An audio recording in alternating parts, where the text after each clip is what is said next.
what really happened with your host, Mike Rivero. You're listening to the Republic Broadcasting Network, where you'll find out what the Fukushima's going on. And aloha, America. Welcome to our show today. It's Wednesday, November 15th, 2017, middle of the week, middle of the month. And we have got a lot of stuff to talk about today here. Our 100-313, Mike is in our control room, twiddling the dials, keeping us out of trouble, and ready to answer the phone when you call on in. A reminder that today in our third hour, we're going to have Hal Shurtleff. He is the founder and operates Camp Constitution, which is a yearly get-together for young people to learn about the Constitution. We're going to be talking about Agenda 21 and Common Core and the Constitution and all this other really good stuff. Number 3, tomorrow we're going to have Alan Parks, who cured his own cancer with cannabis oil. And, of course, Friday, the lovely lady Claire will be joining us back on the airwaves with her unique perspective on the world. So let's get on into it. A lot of fallout still happening from Jeff Sessions' testimony before the House Judiciary Committee, and a lot of it has to do with his flip-flopping on statements he made before under oath and now has changed them again under oath, and he insists he's not lying, just has a really, really bad memory, which I think would be reason for him to step down. But even going all the way back to the Watergate hearings, I don't remember. I have no idea. I have no recollection of that. I'm sorry. My brain is just faulty here. And one of them, of course, has to do with Sessions' meeting with Papadopoulos that he denied had ever happened, and then it turned out it did happen. Another thing that a lot of people are really kind of wondering about is Sessions defended Loretta Lynch's use of a pseudonym on official emails, her government email account, where she was sending out emails that were signed with a fake name. And Sessions basically said that he does the same thing, so it's no big deal. We all do it, and there's nothing really nefarious about it. Well, if it's official mail, why aren't you using your official name on it? And so it's basically this whole idea about we're just going to do what we're going to do, and because we're all doing it, it's okay. But more and more people are saying it is time for Sessions to go, because it is becoming obvious to everybody that Sessions' Department of Justice launched the Mueller investigation into Donald Trump where there was no evidence that any crimes had taken place, but is still delaying, blocking a uranium-1 probe where there's paperwork all over the place saying this stuff happened. And so all this talk about Russia collusion, Mueller hasn't found anything yet, just a lot of rumor and innuendo. The real collusion was between Hillary Clinton and Russia in this uranium-1 deal. And Sessions is still out there saying, well, there's not enough evidence. Well, you had zero evidence to go after Trump, Mr. Sessions. Didn't stop you there, did you? So a lot of people are really getting very upset about this. Little flashback here. Remember during the FBI probe into Hillary Clinton's email server, 5 of her aides received immunity deals. Now, if nobody's done anything wrong, there's no need for an immunity deal. So we know something is there, and we know the FBI has the evidence on it, or they wouldn't have had to strike immunity deals. And still Sessions is saying, nope, we're not going to go look there. Nope. Nothing to see here, people. Move along. And article coming out of the Gateway Pundit is asking, are the delays in prosecuting Mueller, Hillary, and Podesta by Attorney General Sessions the greatest legal travesty in U.S. history? And I think probably I would say yes. Because it's very obvious that the Attorney General and the FBI, the second in a row for both, are protecting Hillary Clinton, which is to say they're protecting the narcocracy. They're protecting a scandal that is so horrific it would, in fact, be the end of the U.S. government were it to come on out fully. All right, let's see. We're going to take a phone call. Dustin in New Jersey to the show. What's on your mind? Hi, Mike. Hi. Hey, Mike, I just watched Trump's press conference. Yes. And he said America's back. Does anybody believe it? I think he left off up against the wall. Well, I was watching it too. I mean, there was a big run-up. He's going to make this huge announcement and everything. And basically, I think he's trying to basically cover the fact that he came back from his Asia trip without a whole, and so he's up there making a speech to make it sound like he laid down the law that there will be, sea lane right of way and airline right of way and all the, which was already the trip. So it looks like Trump knows that he kind of struck out over there in Asia, and he's trying to convince the American people that he's accomplished something. But I don't think he really did. And I don't think people are going to buy it from this speech. Hey, Mike, I got a stupid thing on TPP. I didn't agree with it, but do you think this is what they needed to prop up this global Ponzi scheme, is the TPP to continue the scam without it? We got nothing to offer, Mike. I mean, that's you know what I mean? Like, I mean, you're exactly right. When they were doing the Trans-Pacific Partnership and the Transatlantic Trade Investment Partnership, it appeared to be an attempt to literally lock the world's economy where it is right now before it deteriorated the United States.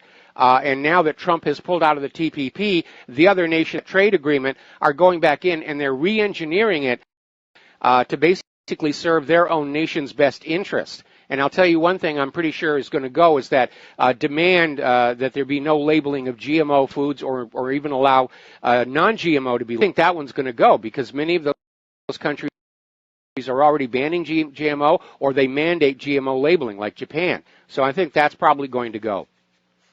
Yeah, people don't realize China's got a 7% GDP. I mean, their growth is 7% every year. We had one quarter that was 3%, but that's from the federal government, so take that with a grain of salt. Probably more like 1%. There's no way we're back or we're ever going to be back. We're not growing. We're declining.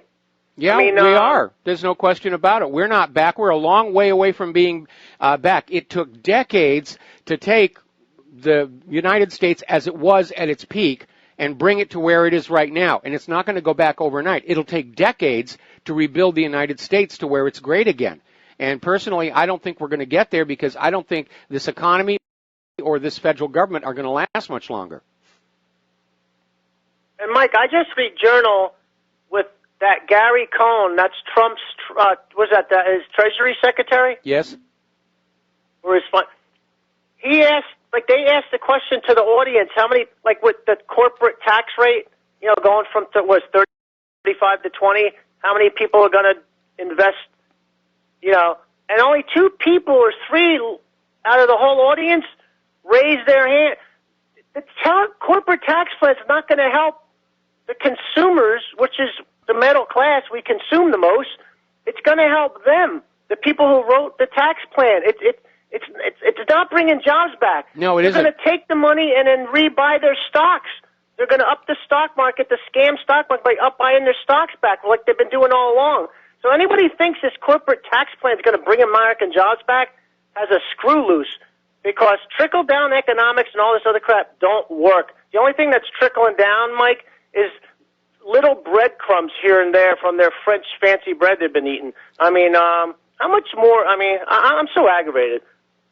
Well, I hear you, and I hear it in a lot of the phone calls, and I see it in a lot of the emails I get. People who are reaching that breaking point, and it's turning into a very, very dangerous situation here. But you're absolutely right. The reason this country will never be great again is because while our politicians are talking about making America great, nobody is making the decisions that would reverse the disastrous decline into economic fascism that we have been on these last several decades, because it's doing well for them. They're going to go on voting their own wallets, vote at the expense of everybody else until the system collapses. We're in the final years of the United States of America, if not the final months. But Mike, a lot of people don't know this, but out of the $1.2 trillion for the tax cut plan, $900 billion go tax cut. $900 billion, which the rest goes to family or whatever, 2-kid things to try to prop up more serfs to do low-wage jobs or something, got to produce more people, kids, maybe they're not bringing enough refugees in, But, I mean, $900 billion of the 1.2 goes to the corporate cut. which they're going to buy their own stock back. So they're not investing here. Apple has they're worth like a quadrillion-dollar company. Yes. They got hundreds of billions of dollars, Mike, sitting in cash offshore. They don't pay taxes. And if they have all this money, why aren't they bringing it back, investing already in Americans? Because they're not gonna. I hate to tell this to people. Trump chumped us. Thanks, Mike. Well, Trump didn't create this mess. It was created for him. Let's be fair about that. The problem that we have here right now is that companies are very reluctant to be investing in manufacturing here in the United States of America because they know the consumer class doesn't have money to buy the products. And so their rationale is they're going to build the factories in the countries where they buy those products, both because it's going to be lower cost to manufacture in those countries and it'll be cheaper shipping the product from the factory to the stores. It's going to be a much shorter distance. So the U.S. is basically, it's dried up, it's used up. And reviving it would just take a tremendous effort. And nobody seems to want to make a commitment to that. You're absolutely right. This tax bill, again, it's raising taxes on the middle class. It's cutting taxes on the ultra wealthy. It's cutting taxes on corporations. The end result is our national debt is going to go up even faster than it did before, and our consumer economy is going to be even worse because most consumers are less, and they're already running out of money. The problem that we have there. All right, we're going to do a shout out now to our on-air affiliates who are just now rejoining our network.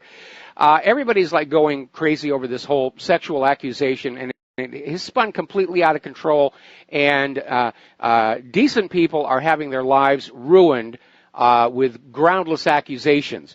And we're literally seeing a return to Code Napoleon. If you're accused of sexual misconduct, the burden is on you to prove that it didn't happen, that you're innocent. Otherwise, it's already over. Even though none of these women who have accused Judge Roy Moore are able to document that anything actually happened, they're treating him like he's guilty. And they're saying it's up to him to prove that it didn't happen. Now, interestingly enough, there's a story that came on out from Stillness in the Storm where Capitol Hill staffers are saying that sexual misconduct by lawmakers is epidemic. And in fact, it is so bad that female staffers are literally being warned not to get into the elevators alone with certain politicians. CNN published a report that more than 50 people who've worked on Capitol Hill paint a consistent picture of rampant sexual harassment and misconduct at all the hands of the political elite. So this is something that's been going on all the time. It's just being fanned out now as a political weapon to be used against conservatives. Story coming out of Breitbart is saying that Arianna Huffington had a problem with sexual misconduct over at Huffington Post, and she turned a blind eye to it, rather than cause an upset that might harm her blog, its public image, and its revenues. And of course, the problem I have with all of this sex scandal stuff that they're using, it's being used to distract us away from Uranium One. It's being used to distract us away from rigging the primary. It's being used to distract us away from the dossier, the dodgy dossier, and because unfortunately sex works. Remember when Bill Clinton was under investigation for the Whitewater and all the rest of that, and we all got distracted with Monica Lewinsky and Hummers in the Oval Office and the stained blue dress, and everybody's attention was lured away with that. Remember conditization? Gary Condit, was he having an affair with his squeeze? Did he kill her? And that was being used to distract us away from the fact that the United States government was other countries in early 2001 was going to go to war in Afghanistan. Everyone on earth knew it. It was a total surprise to us when 9/11 happened.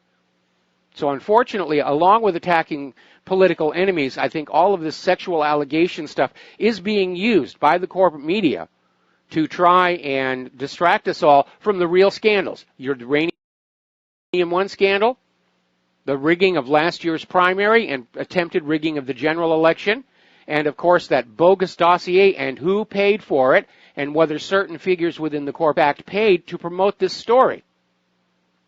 That's where we need to keep our attention. Now, BuzzFeed has managed to put their foot into it yet again.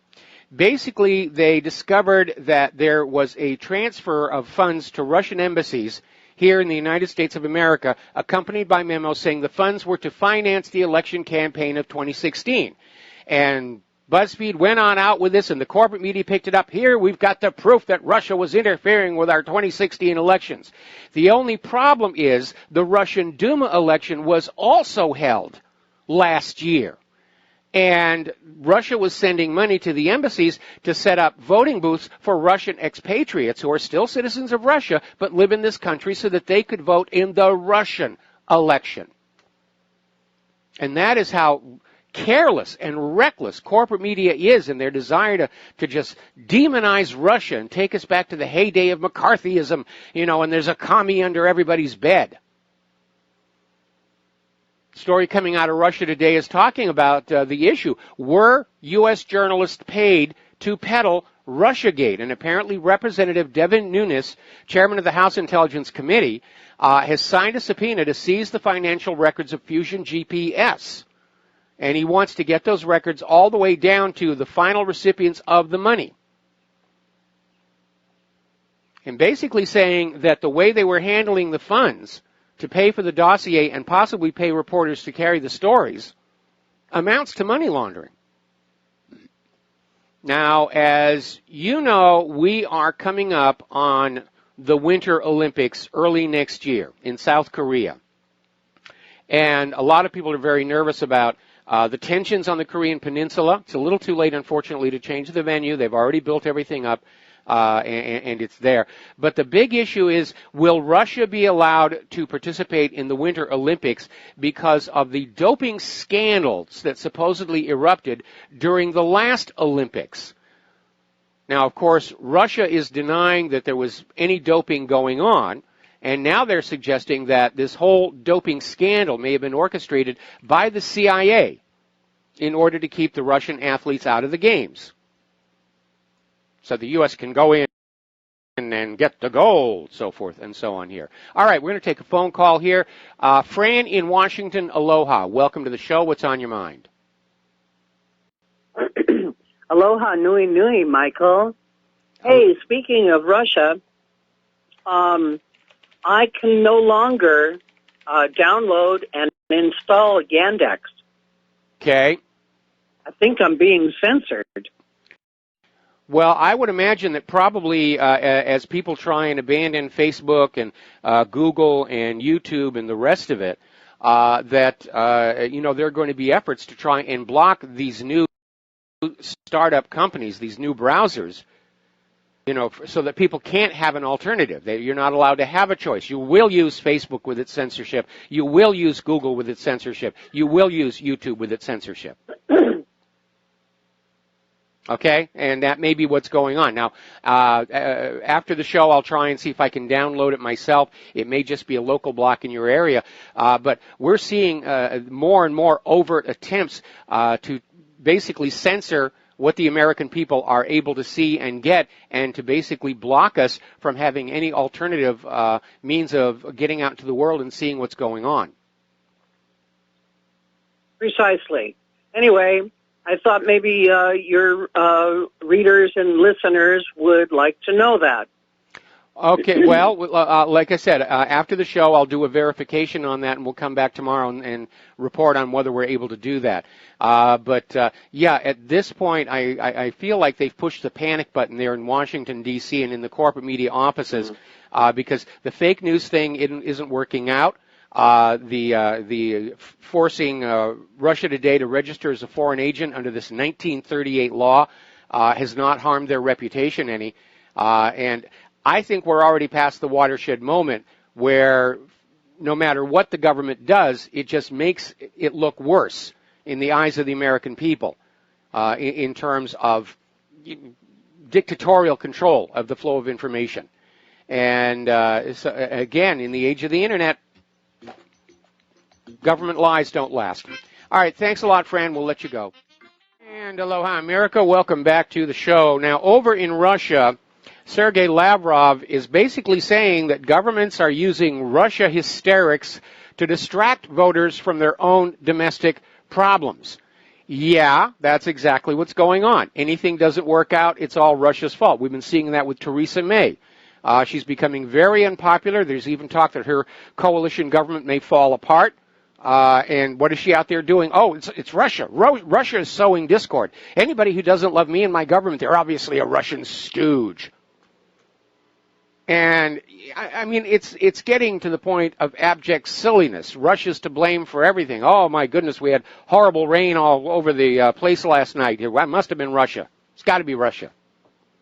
It really is ridiculous. Now, let's get on to this whole thing that's going on over in Alabama and Judge Roy Moore. As of today, the Republican National Committee has cut off all funds for his campaign.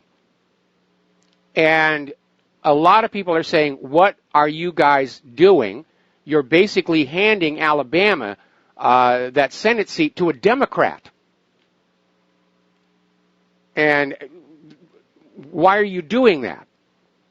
Especially when you consider that, again, none of these allegations have been proven. It's a smear job. Now, inside Alabama itself, their state GOP party is basically threatening retaliation for anybody who deserts Roy Moore, saying that they have to remain united, and anybody who speaks out against Roy Moore will be kicked off the ballot in future elections. So this is turning into a real fight. Now, here is an interesting bit of information. CNN published a photo of the signature in the yearbook of one of the victims as proof that, yes, she had known Roy Moore. Well, a signature in a yearbook doesn't prove sexual assault. The fact that they may have known each other doesn't prove anything. But here's where it gets interesting.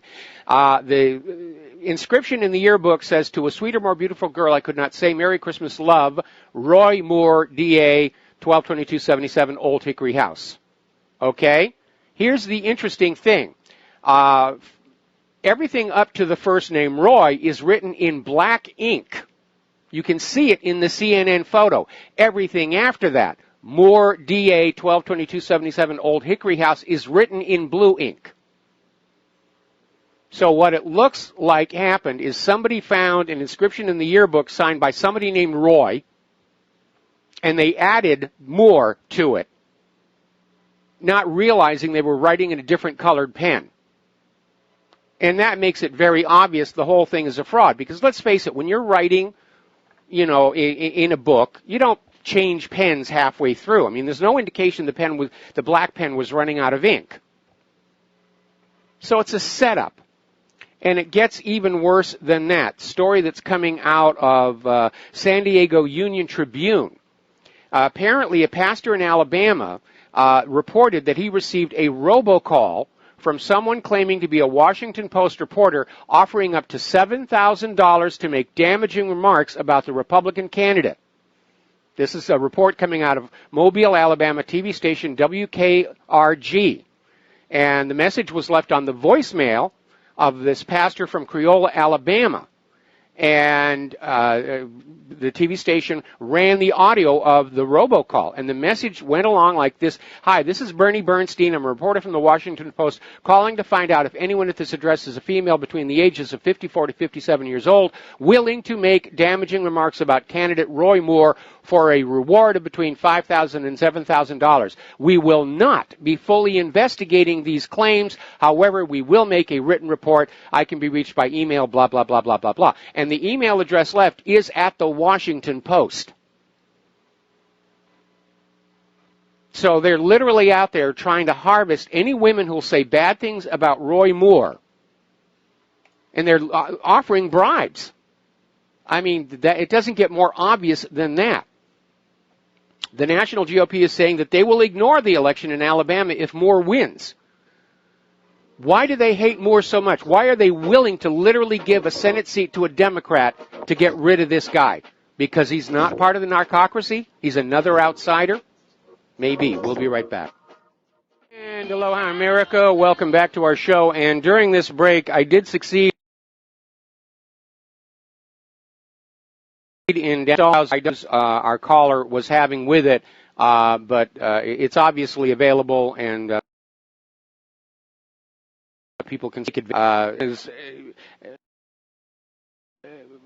Chrome is really angering me because they make a lot of decisions on your behalf, like put things, just ignores it. You have to literally go into developer mode to be able to refresh the page.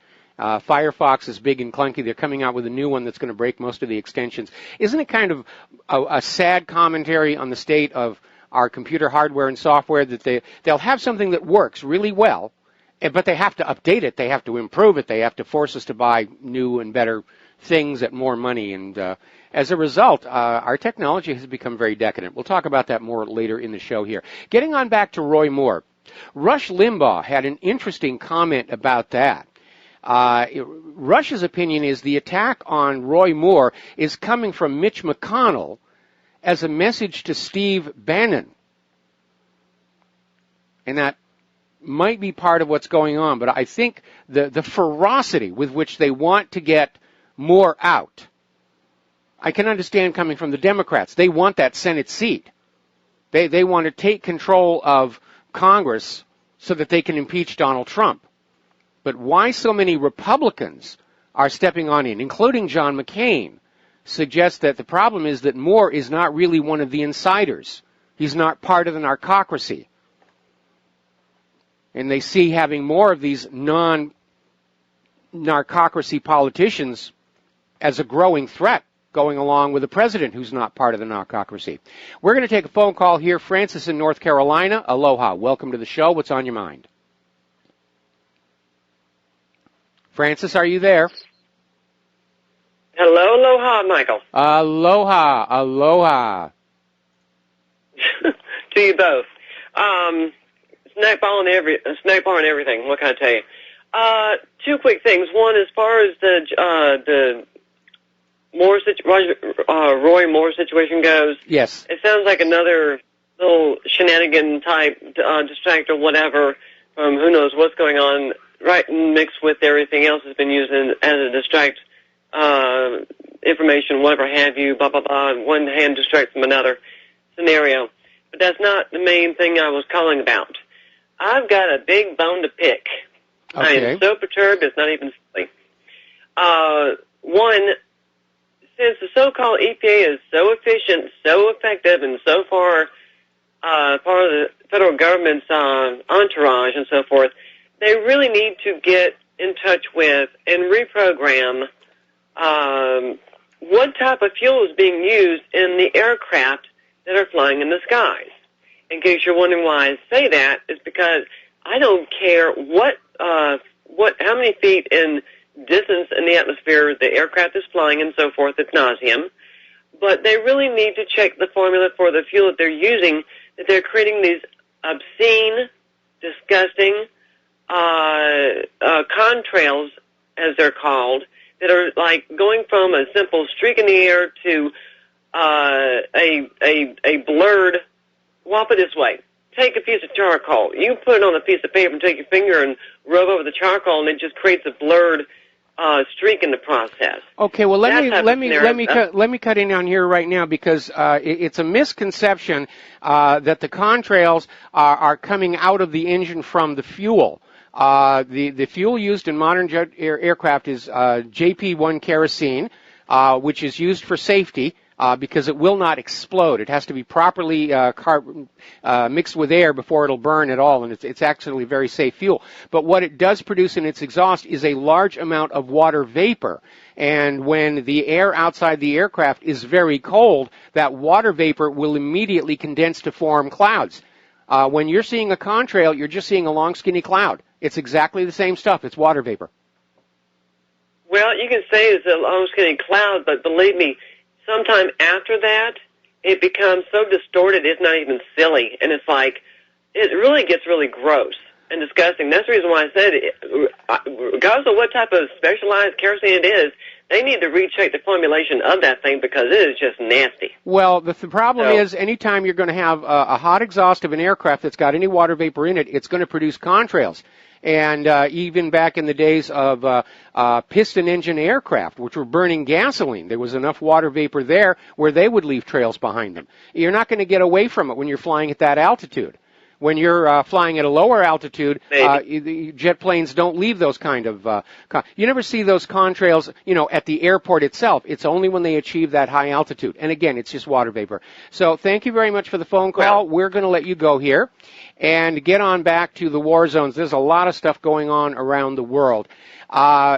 Over in Zimbabwe, President Mugabe has been deposed. There are tanks all over the capital right now. The Zimbabwean military has taken over control of the country. They're saying it's not a coup, but it walks like a coup and it quacks like a coup and it sounds like a coup. They took over the state broadcaster ZBC headquarters, and they're assuring everybody that Mugabe is safe.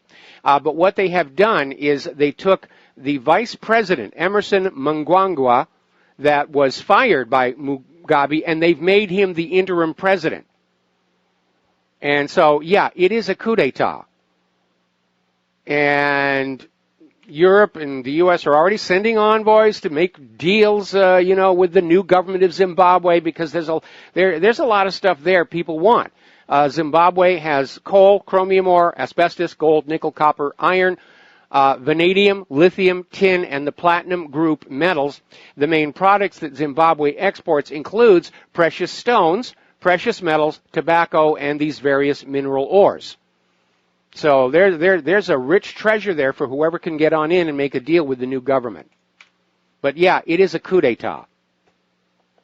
Now the question is, this vice president and this head of the army, are they in fact part of an organized regime change on behalf of the United States of America? Because that's the whole reason AFRICOM is there, all across Africa, is to bring those African nations under the control of the U.S. economic system, to deny those resources to Russia and China.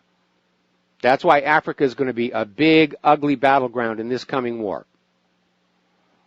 Now, over in Syria, the Syrian army has managed to turn the militants back in northern Hama. There was a counterattack. It's pretty much failed.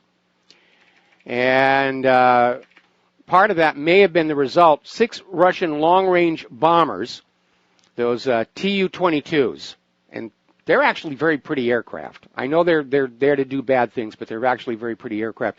But they carried out long-range airstrikes targeting ISIS terrorist positions in an area located close to the recently liberated Syrian city of Abu Kamal in the southeast of the country. And the strikes destroyed Islamic State hideouts and military equipment in the area.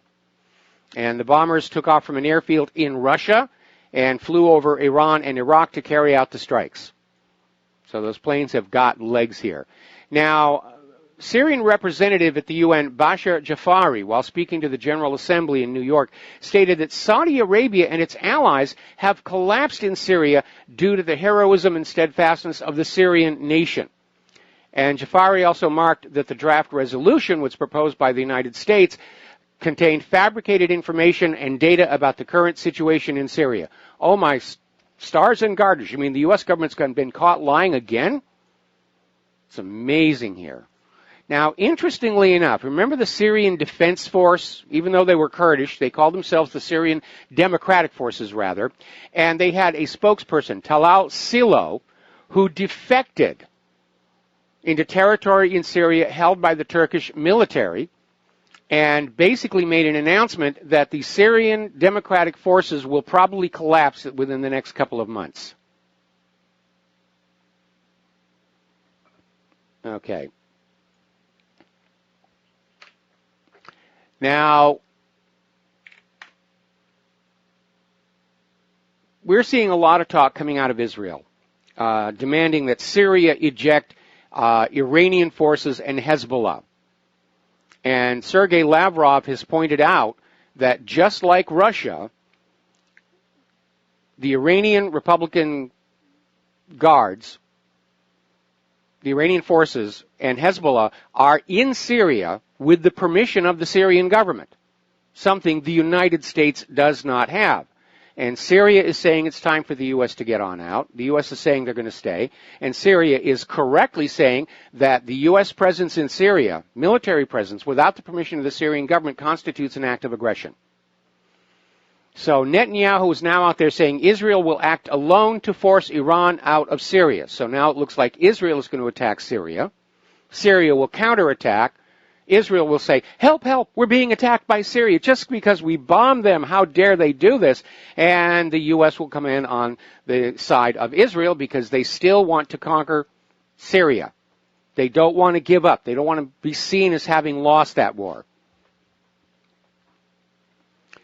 Now, Israel is using U.S. tax dollars for many things, including the abuse of Palestinian children.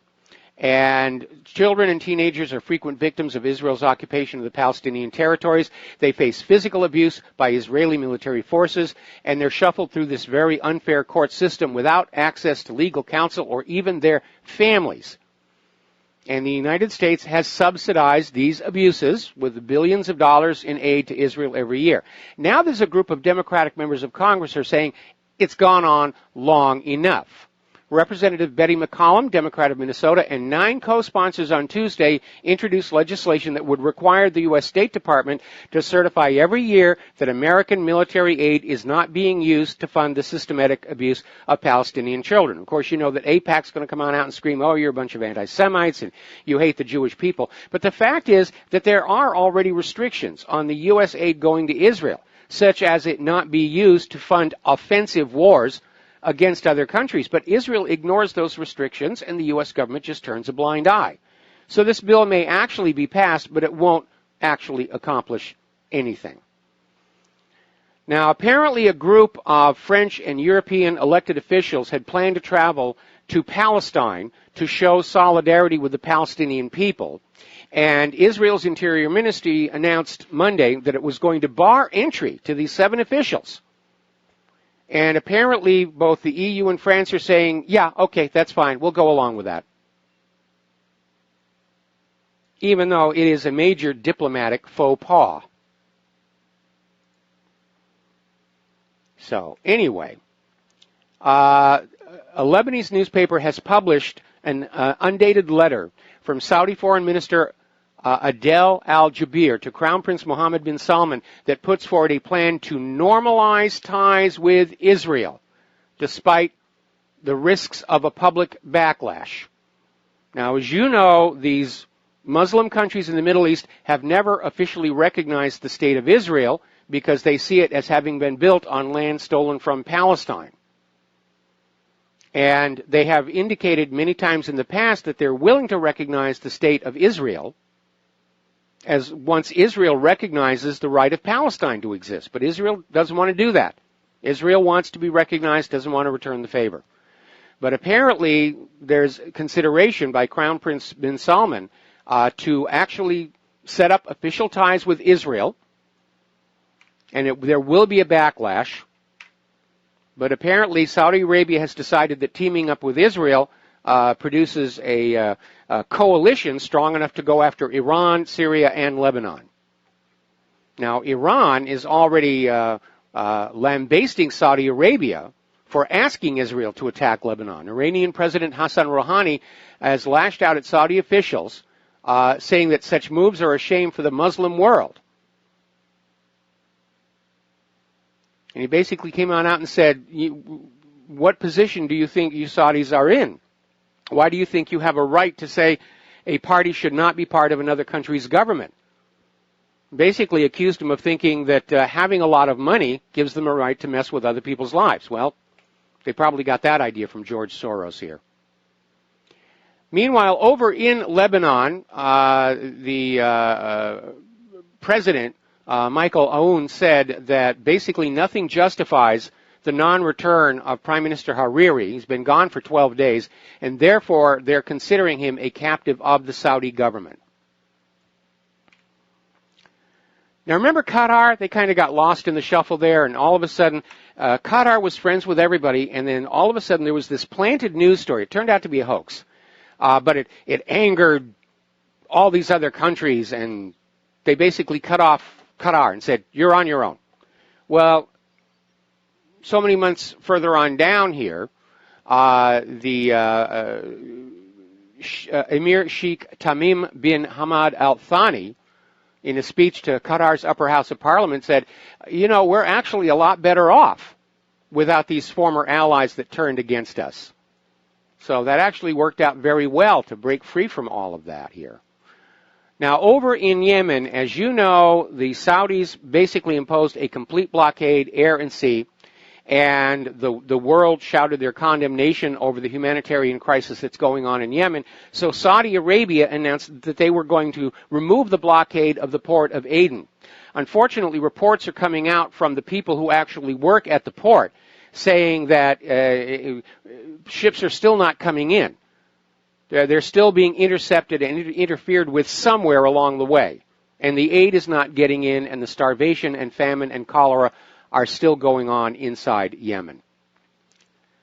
Now, here's an interesting little story. This is coming on out of Libya. You remember Libya and the consulate in Benghazi and that whole situation going on in and getting rid of Gaddafi because he was going to have a gold dinar and the rest of it. And it was a victory for private central banking and the petrodollar. But apparently, ever since Gaddafi was taken down, there is literally a slave industry operating inside Libya. They have honest-to-goodness slave auctions.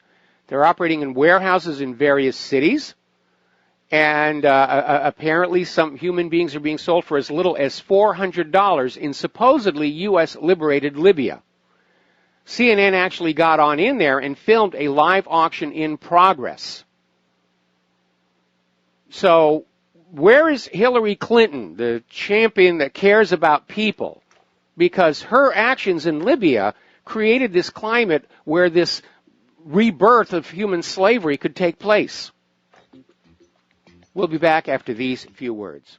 And aloha, America. Welcome back to the show here. Now, the United Nations, which has already come on out with that bogus report saying that Assad gassed his own people, has now passed in the General Assembly a resolution condemning human rights violations by the Russian Federation in Crimea.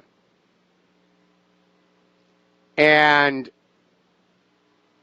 again, we're seeing this push toward trying to find some way to take Crimea back and weld it back onto Ukraine and weld all of that back onto the European Union. Now, apparently, one of the commanders of the Ukrainian army, a gentleman by the name of Litvin, in an interview with Apostrophe, said, once we clean Donbass, we will settle the question of Crimea. So already they're talking about an invasion.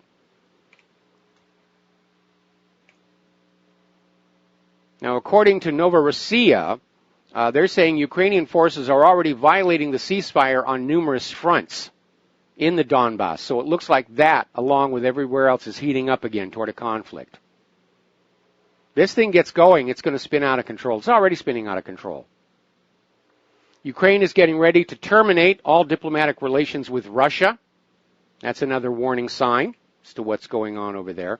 And German Federal Intelligence Agency Chief Bruno Kahl is warning Western countries they should be ready to deter the Russian threat.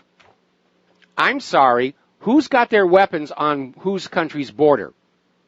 Got all these weapons, NATO, just parked right along the border with Russia. You don't see Russian weapons parked on the northern side of the border with Canada or the southern side of our border with Mexico. You don't see Russian warships tooling around the Gulf of Mexico. We know who the aggressor is. We know who the threat to world peace is, and it's not Russia and it's not Iran.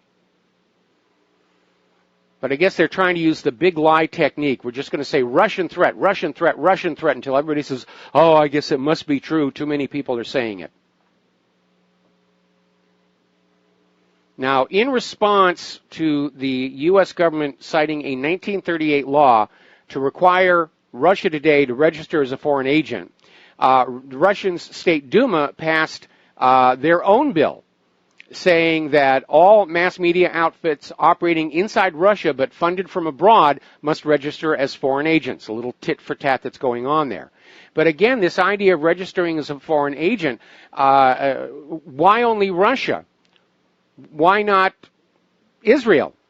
which certainly has done a lot more meddling in our politics than Russia has done, AIPAC, for some reason, is not required to register as a foreign agent, even though it very clearly has a tremendous amount of influence over our government on behalf of a foreign government in Tel Aviv. In the end, it is these hypocrisies, these double standards, where the rules change from situation to situation that undermines the credibility of the government's propaganda. We're going to take a break for station identification, and we'll be right back. And aloha, America. Welcome back to our show, hour number 2. The phone lines are open, 800-313-9443. Now, getting on over to the Western Pacific, speaking at a news conference, Japanese Prime Minister Shinzo Abe has basically come on out and said that North Korea's current pause in missile tests shouldn't give the appearance that the nation has ceased its weapons development. Well, I don't think anybody assumed that. I think North Korea paused the test to take the fangs out of Donald Trump's mouth and simply say, we're not going to do anything to give you a reason to attack us. But Abe went on say, I believe that North Korea continues to develop its weapons. I would agree with him. And saying it's really too early to initiate talks with Pyongyang. There's no point for talks for the sake of talks. So Abe's turning into a war president or war prime minister in this particular case here. Now, one possible positive outcome of Donald Trump's trip to Asia. China has announced it's going to send a high-level diplomat to North Korea for the first time in 2 years. And the assumption, there's no statement about it, but the assumption is that China will resume pressure on the North Korea, to curb its nuclear arms program. Now, how effective that pressure is going to be, we don't really know. But at least China's going through the motions, or appears to be going through the motions. Let's take a phone call. Terry in Oregon, aloha. Welcome to the show. What's on your mind? Hey, Mike, as far as AIPAC registering as a foreign agent goes, when the Kennedy administration was in, this is what I read, it was American Jewish Congress, I think then. Yes. And the State Department, or the Department of Justice, kept writing the American Jewish Congress saying you got to register as a foreign agent. They kept ignoring the letters. Finally, they got one that said you got 72 hours to register as a foreign agent after a year of playing games with them. And then the rumor goes that Ben-Gurion made the statement, we got to get rid of Kennedy. And then, well, that's true or not, I don't know. But 4 weeks later, he was dead. Now, you know, you draw your own conclusions from that. Well, Israel. And, can I insert something here? Israel's thought to have been a participant in the conspiracy to kill John F. Kennedy because of Kennedy's absolute refusal to allow Israel to acquire nuclear weapons.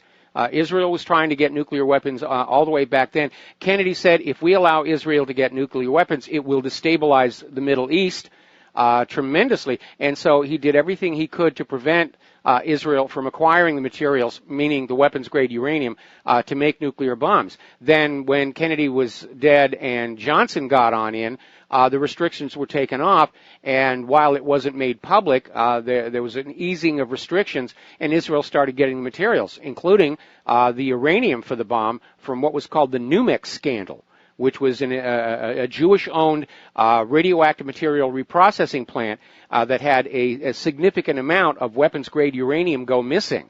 And it was all explained away as, oh, it just got stuck in the pipe somewhere and nothing to worry about.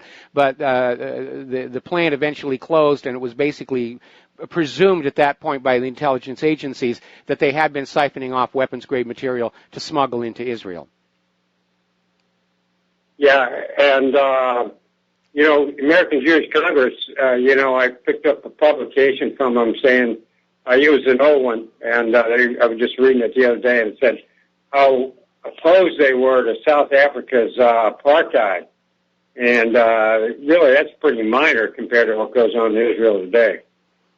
Yeah, it is, but then eventually Israel turned around and they did a lot of business with South Africa. In fact, they even tried to sell them a nuclear weapon. They were co-developing nuclear weapons together, and then at some point along, there were negotiations for South Africa's former government to buy a nuclear weapon from Israel, and the deal fell through. But when the apartheid regime fell, the new government came on in, and they found and they released the paperwork, which tells everybody, yes, Israel has nuclear weapons. They've got so many, they're willing to sell some of them off. And, of course, the question is, who else did Israel approach about buying a nuclear weapon? Right. And don't we have a law that says if a new country gets a nuclear weapon that we're restricted from doing business with them? Well, you're talking about the Symington Amendment to the Foreign Appropriations Act and the Glenn Act, which say that any nations in possession of nuclear weapons technology that refuse to sign the Nuclear Non-Proliferation Treaty and allow IAEA inspections cannot receive any kind of foreign aid from the United States of America. And obviously, Israel is getting all this foreign aid, huge amounts of money, from the United States taxpayer, and they have the bomb factory under Dimona. They do not allow IAEA inspections, and they will not sign the Nuclear Non-Proliferation Treaty. Exactly. Okay, that's my point, Mike. Have a good day. Appreciate it. All right, thanks an awful lot, and we're going to switch over to James in Tokyo. Aloha, James. Welcome to the show. What's on your mind? I specifically said my name was James T. Kirk from Tokyo. Ah, that did not come through. To discipline your communications officer. However, you said some disparaging remarks against George Takei. Now, yes. For your information, I sent Sulu on a Federation mission to go back in time to San Francisco. Mm-hmm. And when he was pulling that young man's pants down after ingeniously knocking him out with the aid of some Romulan ale, he was only looking for an escaped tribble. And with all the bad publicity, he did not blame the Russians. No, he blamed the Romulans. Okay. Yeah, well, small little fuzzy things. I guess you could get confused about that. Anything else? Everybody's just blaming the Russians. Yeah. Oh, first of all, you mentioned the other day about... Actually, George did blame a lot the of Russians. The radiation. George did blame the Russians. I know, he did. He's out there saying Russian... That's why I brought it up. Yeah, anyway. All right, so Fukushima. That's why I brought it up. Yeah, you said a lot of it headed out to Hawaii. You know, I have my house my second house, I told you about on the beach. It's about 150 miles away from Fukushima. I've done numerous testing with a SOAKS detector, water, the ocean water, fish, land, my air conditioner, filter, everything. And so far, everything has come out normal. Well, you may just be in a very lucky place where it's not getting on in there. But I know we don't have really good equipment here. We're able to monitor the air for beta and gamma radiation. We can't monitor for alpha, which is really the main source of contamination, and we're not able to analyze food and water. We don't have the proper laboratory set up for that. But again, this study was done by the University of Hawaii right here in Manoa that said Hawaii has received 200 times the amount of fallout that was expected. Now, they're not saying it's approaching an area where health is going to be compromised, but then we're never really sure if we can trust that because of stories that are coming out of Japan where doctors are being told, just don't talk about the cancers and leukemias, just treat it like this is the new normal, and people have always had this rate of cancer and leukemia. Yeah, there are a lot of leukemia, in Fukushima province itself, and about 100% of the kids have thyroid problems. Oh, but boy. As far as, Tokyo and being 150 miles away, so far, I've just never detected anything so far. And I want to ask you, what do you think about Saudi Arabia? What do you think about Saudi Arabia with them saying that they're going to arrest the collaborators of 9/11? That story seems to be sourced from a site that had a lot of other stories on it that made me think it's a hoax site. So I don't know that story is real. And again, if Saudi Arabia is working with the U.S. right now, Saudi Arabia would not say that because the new propaganda is that Iran did 9/11. Yeah, but they did arrest a lot of people, including Aloid, one of the owners, main beneficial owners of Citibank, which is pretty surprising. So it's going to be interesting to see how it all comes down. Yeah, it is descending into chaos there. Anyway, James T. Kirk, thank you very much for the phone call. You can beam back up to your starship now. We're going to let you go, and thank you for the phone call. Okay. Now then, we're going to do a shout-out now for our on-air affiliates who are just now rejoining the network. Now, over in Great Britain, their new Defense Secretary, Gavin Williamson, has vowed that Britain will do everything they can to lessen the massive threat of North Korea. Well, there's only one small thing. North Korea has not indicated any interest in Great Britain because up until now, Great Britain hasn't been issuing any verbal threats toward them. That may change, of course. Everything North Korea is doing has been in response to indications of aggressions from the West, specifically the United States of America. And North Korea has come on out and flat out said the reason they're pushing as hard as they can on their nuclear weapons and missile programs is having seen what the United States has done in all these other countries that they succeeded in getting to disarm. Because the pattern is the same all over. They got Saddam Hussein to surrender his chemical weapons, then they went in and attacked Iraq. They got Assad to surrender his chemical weapons. They attacked Syria. They got Libya to shut down their presumptive nuclear weapons program. They attacked Libya. So obviously, from North Korea's point of view, they would have to be totally insane to agree to surrender their weapons because it's going to open the door to an eventual invasion. Now, Steve Bannon is in Tokyo at the 12th Annual Interethnic Interfaith Leadership Conference. And he's out there basically saying that democracies should form an alliance to counter the Chinese threats. So now the saber rattling is spreading from North Korea into China itself. And all I can say is, here's your rifle, Steve, if you really feel that strongly about it. Down in the Philippines, Canadian Prime Minister Trudeau had a very abrupt comeuppance handed him by Philippine President Duterte. And apparently Trudeau was trying to chastise Duterte for carrying out extrajudicial killings in his attempt to rid the country of its crippling drug scourge. Duterte was having none of it and said, I only answer to the Filipino. I will not answer to any other, and then he used an obscene word. And that, of course, is what destroyed the relations between the United States and the Philippines. Obama went on down there and said, don't kill the drug dealers. We love the drug dealers. You're cutting into our action. And then all of a sudden, Philippines are not our friends. They're pivoting toward China. And then Al-Qaeda shows up. ISIS shows up. Oh, the U.S. may have to intervene. But the Philippines succeeded in basically slapping those terrorists down and ridding their country of them. And that's where they are. More and more countries are starting to stand up to all of this outside interference that's coming in from these other countries, whether it's the U.S. or Canada or Great Britain. I think that's a healthy thing. Nations should be sovereign and independent. And no nation has a right to go on into another country and tell them how to run their domestic affairs. Even the United Nations acknowledges that. Trudeau was way out of line. So was Obama.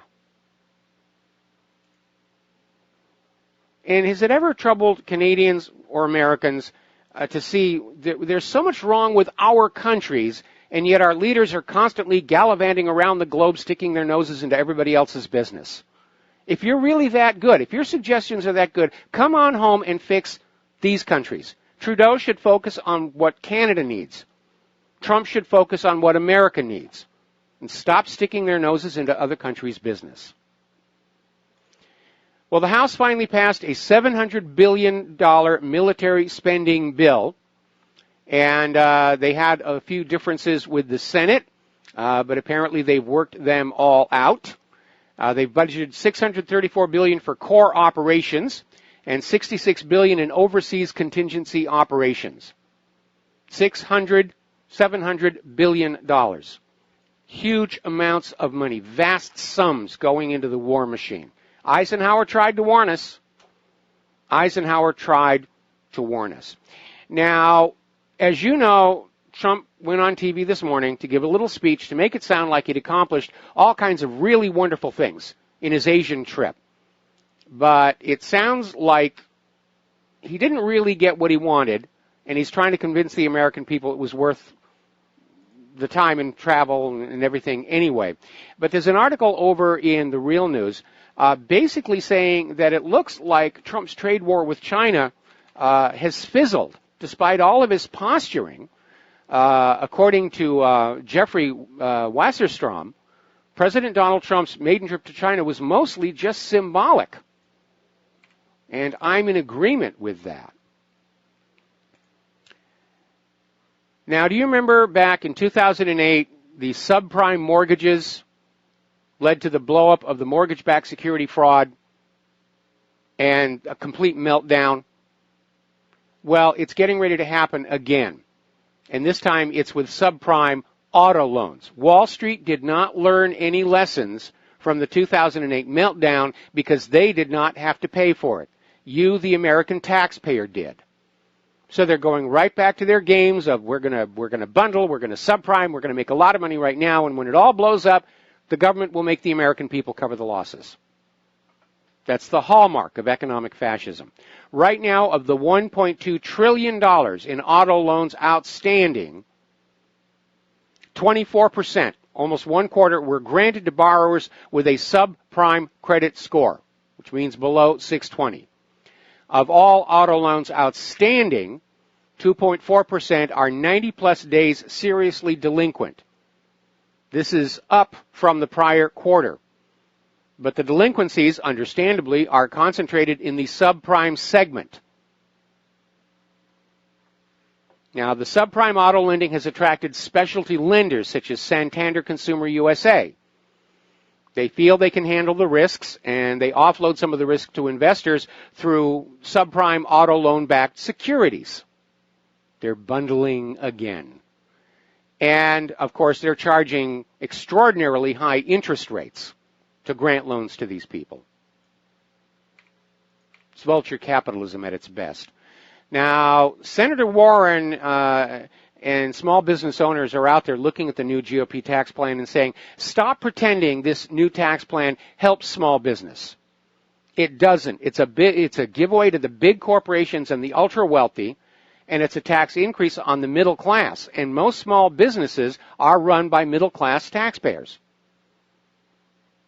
And it's self-defeating to keep raising taxes on the middle class because it lowers the consumer spending.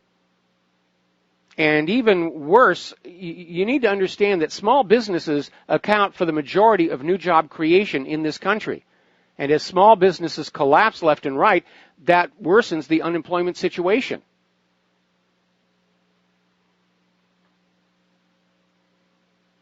You can't have this kind of wealth inequality and have a functioning economy. It just will not work. But the money junkies are hopelessly addicted. Congress is in the pocket of the money junkies, and that is basically all you need to understand about what's going on right now. Article out of the Rutherford Institute, Financial Tyranny. We, the people, are the new permanent underclass in America. And that's true for a wide variety of reasons. With the elections being rigged, we no longer have a vote. We're totally disenfranchised.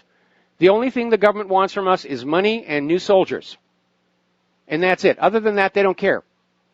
They're completely unconcerned. They're free of the chains of the voters, except for last year's embarrassment to Hillary. This article, though, is focusing on the very intense problem of skyrocketing medical care costs. Americans can't afford to get sick. People are struggling to stretch their dollars far enough to just pay their ordinary bills, trying to get out of debt. And that if an illness arises, it doesn't bankrupt them. And right now, medical bills are the leading cause of personal bankruptcies in the United States of America. And all the partisan political bickering is not going to change that reality. Because of Obamacare, many Americans can't afford health insurance, drug costs, or hospital bills. They can't afford to pay the rising health care premiums, out-of-pocket deductibles, and prescription drug bills. They can't afford to live, and now they can't afford to get sick. It's just one constant soaking of the American people. And it all goes back to Richard Nixon and his signing of the Health Maintenance Organization Act for his good friends over there at one of the biggest HMOs. Used to be an aluminum company. Kaiser. And that turned medicine from being a service where there were limits on how much gouging could go on into a money-making, profit-centered venture. And it's been that way ever since. We're going to take a break for commercials. We'll be back with a phone call after these few words.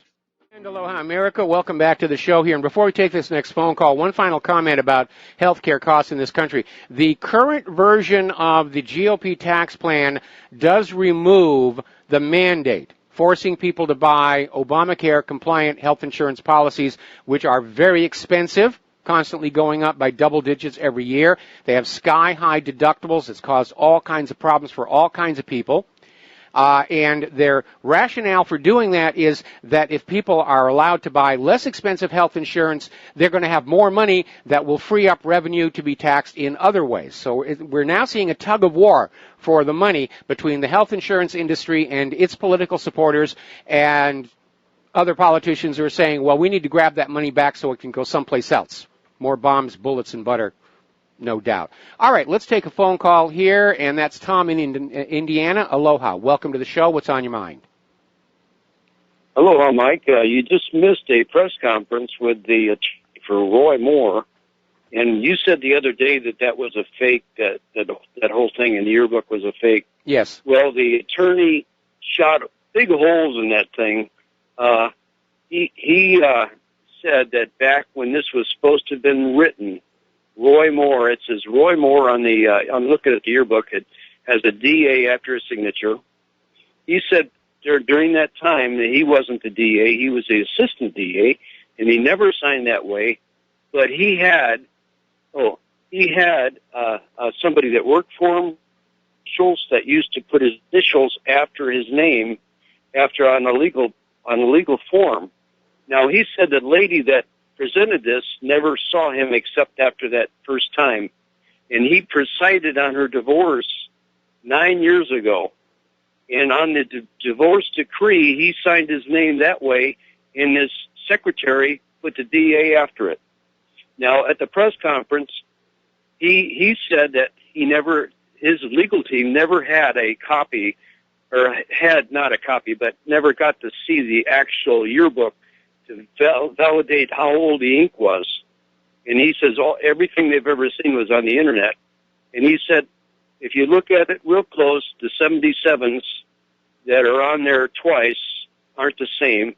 And also, they had a copy of the divorce decree for this woman that had the yearbook, and they passed a copy of his signature with the DA after it, and also a copy of this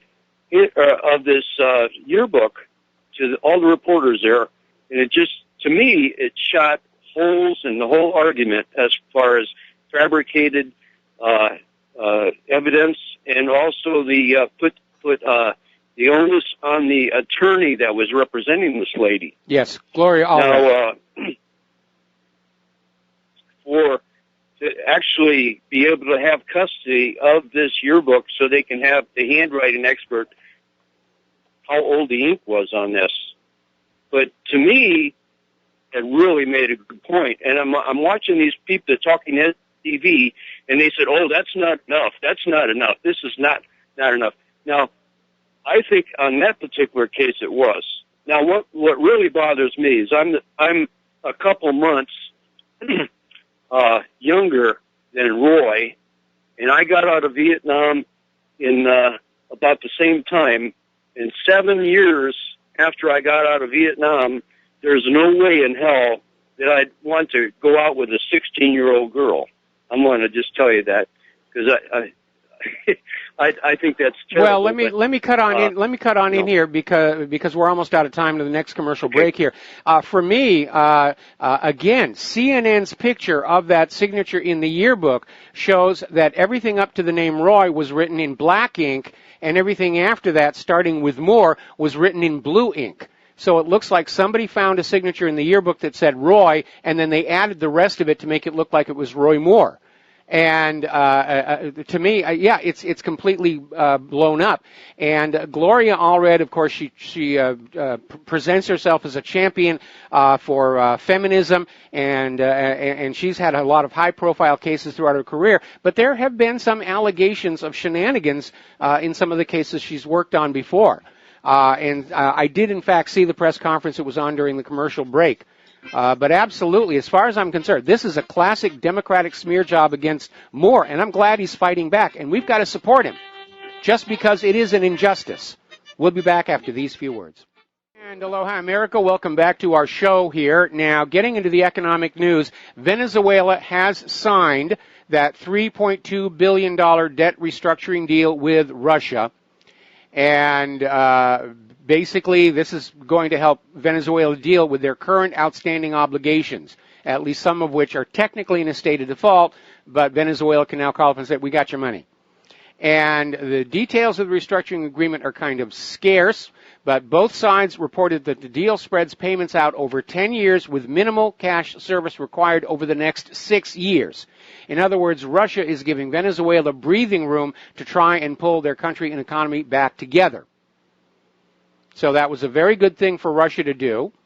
It's basically going to help the Venezuelan government maintain order and fend off regime change efforts. And the end result is Venezuela is going to pivot to Russia, because Russia's out there making deals, and all the U.S. knows how to make is war. Now, as I mentioned before, the Senate Republicans' tax bill has scrapped the Affordable Care Act's insurance mandate, but we're already hearing that there's a large number of people who are starting to come together and saying, oh, no, we have to keep that. And apparently Chuck Schumer and Nancy Pelosi are joining members of the Congress and those patriotic millionaires to rally against the GOP tax plan. And you have to wonder, because these are people who are all going to benefit from it. But I'm sure that anybody who is in possession of large blocks of stock for the health insurance corporations, they're going to be in a panic. Because if that mandate goes away, competition returns to the health insurance market. And health insurance companies are going to have to lower premiums and improve service and payouts. And that means their profits are going to go down. And we can't have that. Profits always come before people in the United States of America. All right, let's grab ourselves a phone call. Kevin in West Virginia, aloha, welcome to the show. What's on your mind? How are you, Mr. Mike? I'm doing fine. All right, the reason why I'm calling, once again, another shooting in this country yesterday, and I don't know about you, I'm just getting tired of waking up to this and this being the normalcy or the normacy bias that's going on in this country. I'm not blaming guns. You know, I'm all for the Second Amendment and everything. But as a people, as a society, what can we do? Is this a mental health issue? I mean, is society degenerating to the point where... I would say it's a mental health issue. And again, the question I want to know is, was this guy on prescription antidepressants? Because we know there's an issue there, but nobody will touch it because antidepressants make a huge amount of money. And the gun grabbers, the gun grabbers love when these things happen. Some of them are false flags. We still don't know about this one. Was this guy put up to it and told that, he would be put into the witness protection program? They'd fake his death and he's off someplace with a huge amount of money for a nice retirement. We don't really know. There's very few details. Again, there are already allegations that there was more than one shooter yesterday, because there were apparently 7 different shooting scenes, including near to that school. And kind of makes you wonder what were the cops doing if this one guy was going from place to place to place to place, why they couldn't find him in time. No, I totally agree. I mean, and we know this about with CIA and FBI, with the false flags, what you say. And I'm wondering, a lot of these shootings, San Bernardino, Las Vegas, Columbine, what's the other one, Sandy Hook, all these. I'm not saying if people died or didn't die. That's not what I'm getting at. But what I'm getting at is how these are staged and how they and the optics behind it. Because clearly these things are double barbed. I mean, they have dual purposes for their intent. Yes, for gun grabbing, Pol Pot, Mao, Stalin, Hitler all took the guns. You have a disarmed society. You can then tyranny, can come on in. And I'm afraid that's what we're facing. in our modern world today. Yes, we're armed, but how much longer till that, right or part of the Constitution goes away, as long as our other liberties? I mean, the Second Amendment gives the First Amendment teeth. Yes. I just see this plan of. Go ahead. Yeah, no, you're absolutely right. The Second Amendment is there to hold off abusive government. It's there to basically allow the American people to enforce the other 9 amendments in that Bill of Rights in the face of a government that is slowly but surely trying to whittle them all away. And the last one that they're going after right now, of course, is that Second Amendment.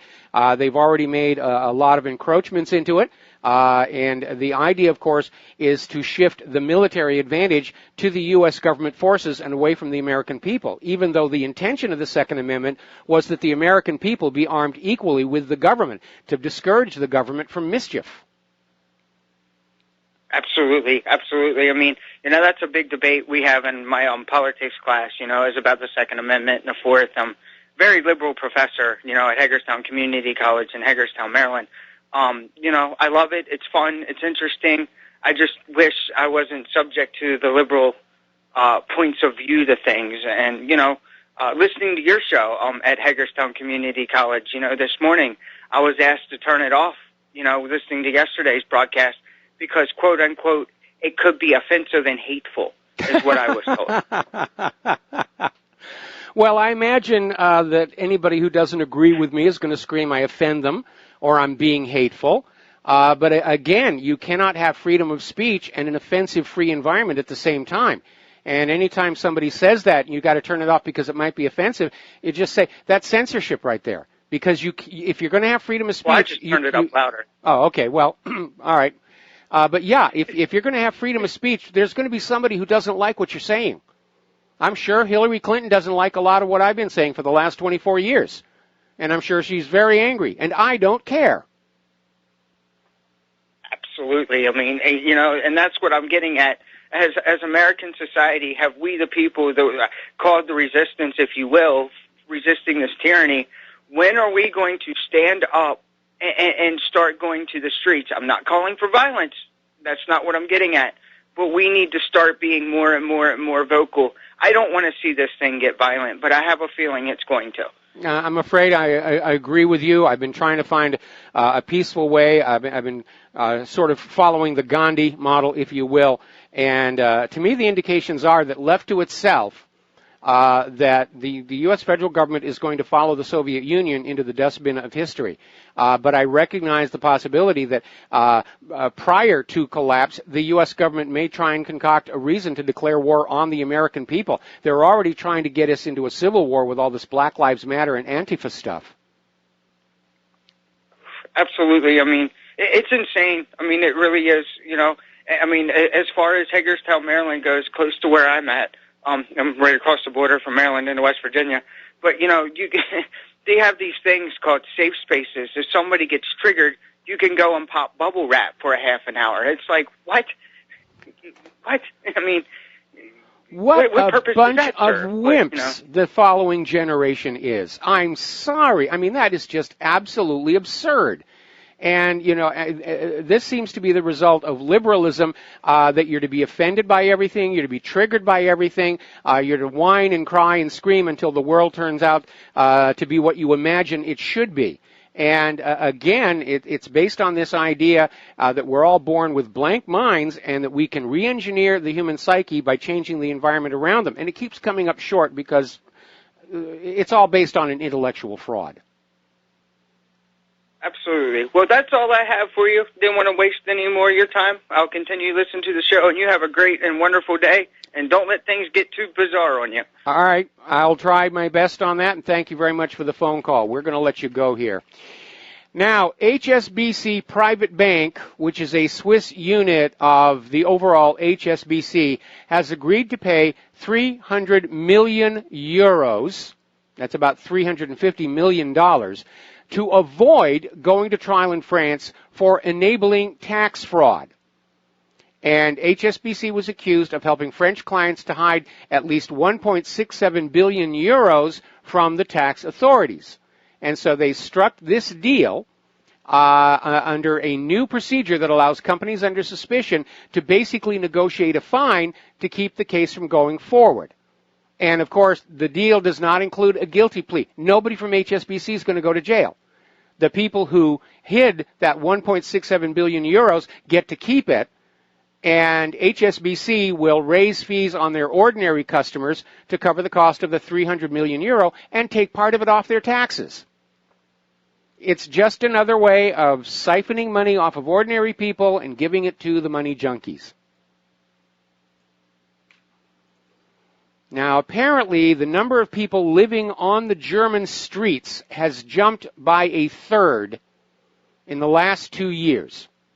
And that is a shock. I remember when I worked in Germany all those years ago, there was no homelessness. I didn't see any homeless people. And now it's a rising problem there, along with everything else that's been brought about by the European Union, like the ECB, the Euro, refugees. Speaking of refugees, here's a good little story. There's a gentleman named Tariq Ramadan, and he is the grandson of the founder of the Muslim Brotherhood.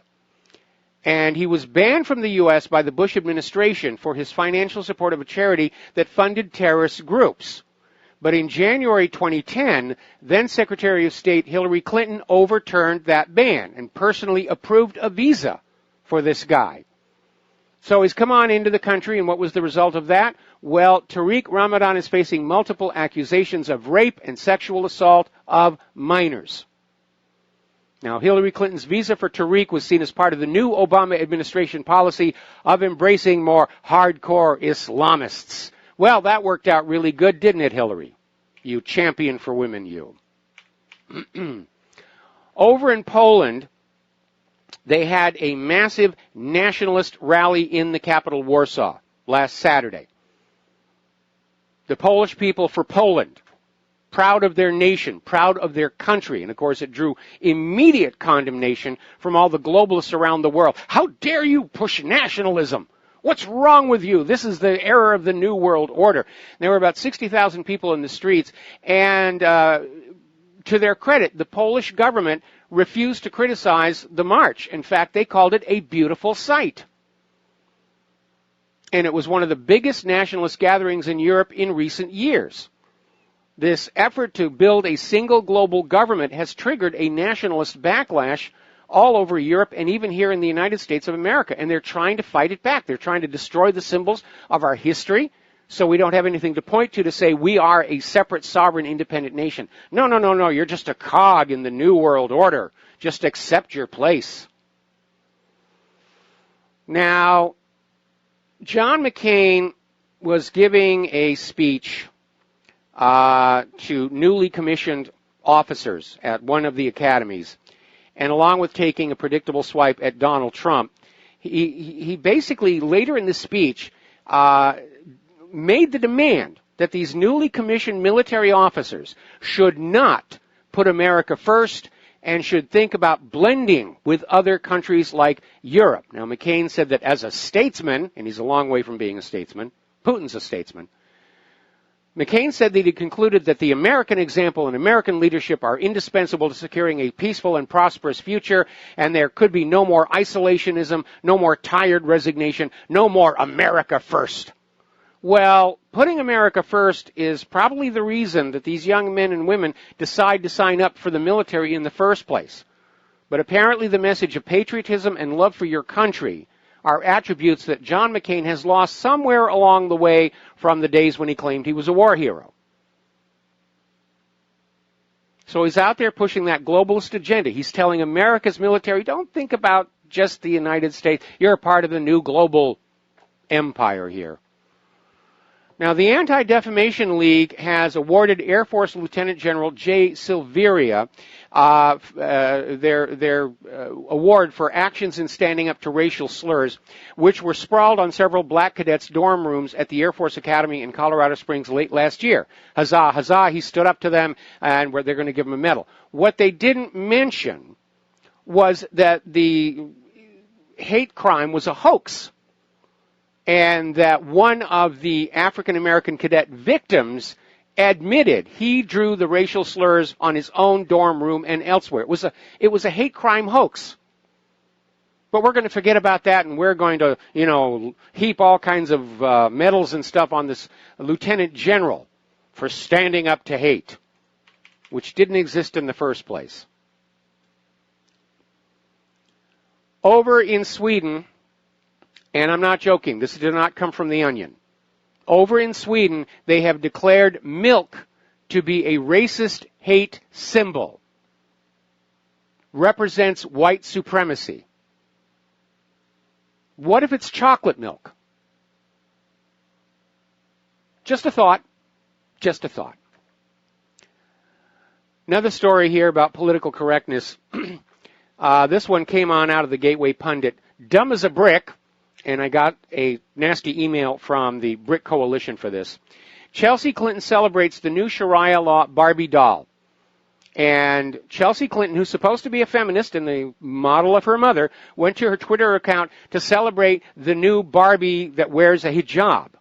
And, of course, she was immediately trounced on all over Twitter because of the fact that millions of women are abused and oppressed under Sharia law, and that many people in our part of the world view the hijab as a sign of that oppression. And Hillary Clinton thinks it's great. Go ahead, put one on. See you model one for us here.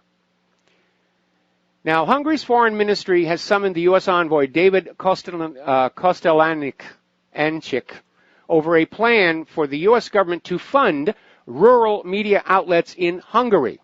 And Budapest considers the plan to be a political intervention ahead of an election due early next year. So I guess the idea is it's okay for the United States or Israel to intervene in other countries' political elections. It's only bad when Russia does it. It's only bad when Russia does it, even when they can't prove Russia did it. But it's okay for Israel. Yeah, if you're a loyal, patriotic American, you will welcome that Israeli interference in our domestic affairs here. Now, getting on back to this idea of the church shootings, and they are being exploited for political crimes, and there was for political ends rather, there was a very interesting article out of bearingarms.com, and it's talking about how there was a church shooting last month that got almost no media attention, and that was in Antioch, Tennessee. And the reason was because there was an armed churchgoer who put an end to the mass shooting, and the shooter was black and wanted to kill white people. The epitome of a hate crime, but we can't have that in the media. It doesn't suit the narrative. We're going to take a break for commercials. We'll be back after these few words. And aloha, America. Welcome back to the show. We're still talking about guns and gun rights and shootings. And apparently Joe Biden came out with a very bizarre comment. And this goes down to that church shooting in Texas where somebody with a legally owned weapon managed to shoot the gunman and chase him down and basically bring the whole thing to an end. And Biden came out with the comment that that citizen shouldn't have had the gun in the first place. Those assault weapons have to be banned. Well, shooters tend to get guns anyway. The people who are going to do that, they're not paying attention to the gun laws. But Biden actually thought it would be okay for this Texas church shooter to go to another church, go find another church and shoot that one up, rather than be stopped by a citizen with a gun. And it's almost laughable because I often make this joke that to the gun grabber, a woman lying raped and strangled dead in an alley is morally superior to that same woman explaining to the police how her attacker got shot. And here we have Biden literally saying functionally the same thing. It would have been better to just let the Texas church shooter go find another church than have a citizen with a gun stop him.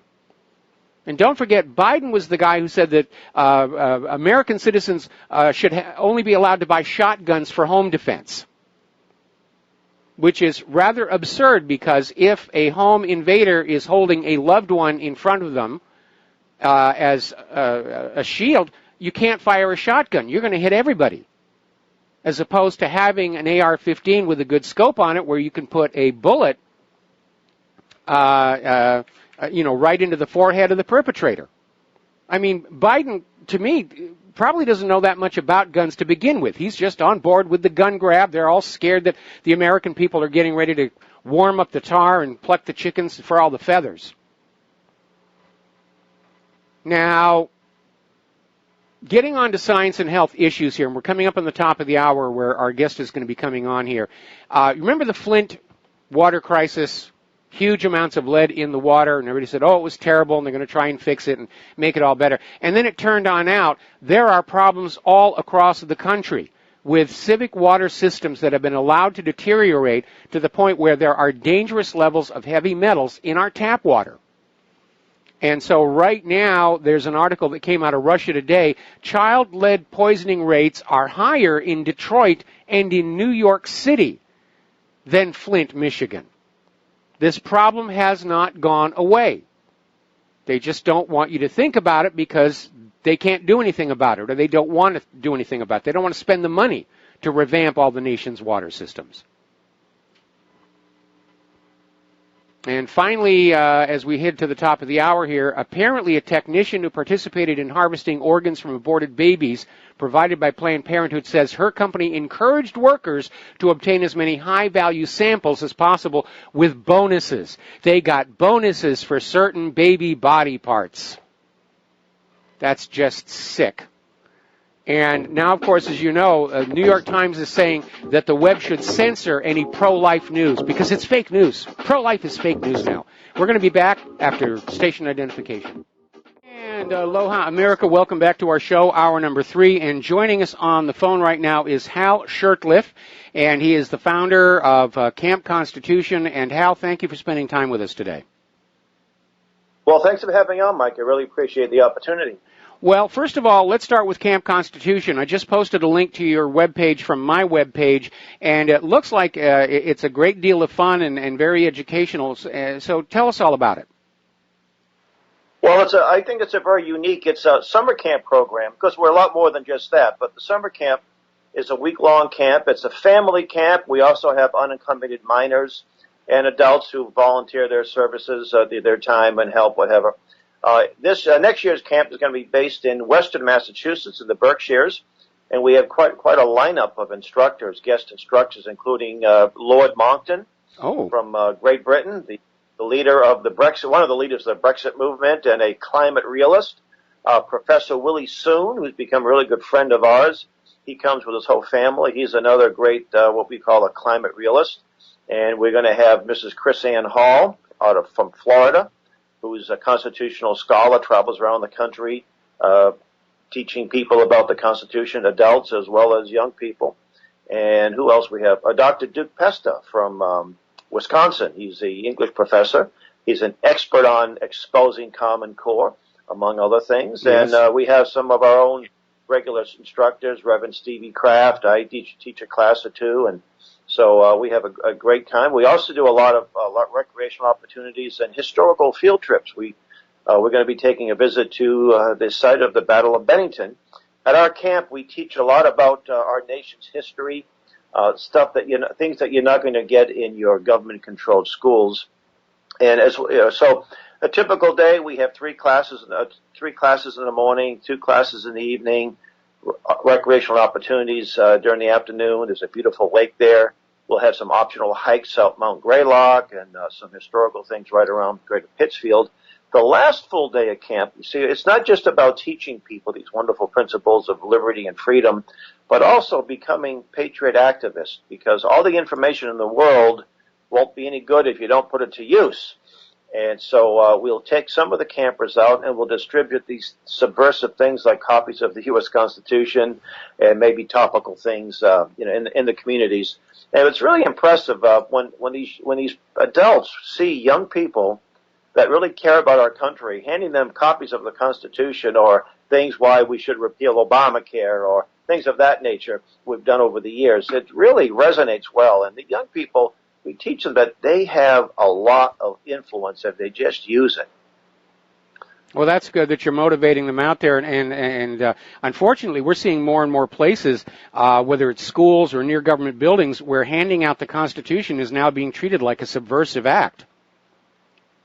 Well, I think you're right, but it's interesting too. In addition to our doing our summer camp, which is, of course, sort of the foundation, we do year-round outreach events, Tea Party rallies. We even have information tables in public venues. And I live right in Boston, right in behind enemy lines, so to speak. And we will have information tables on Boston Common.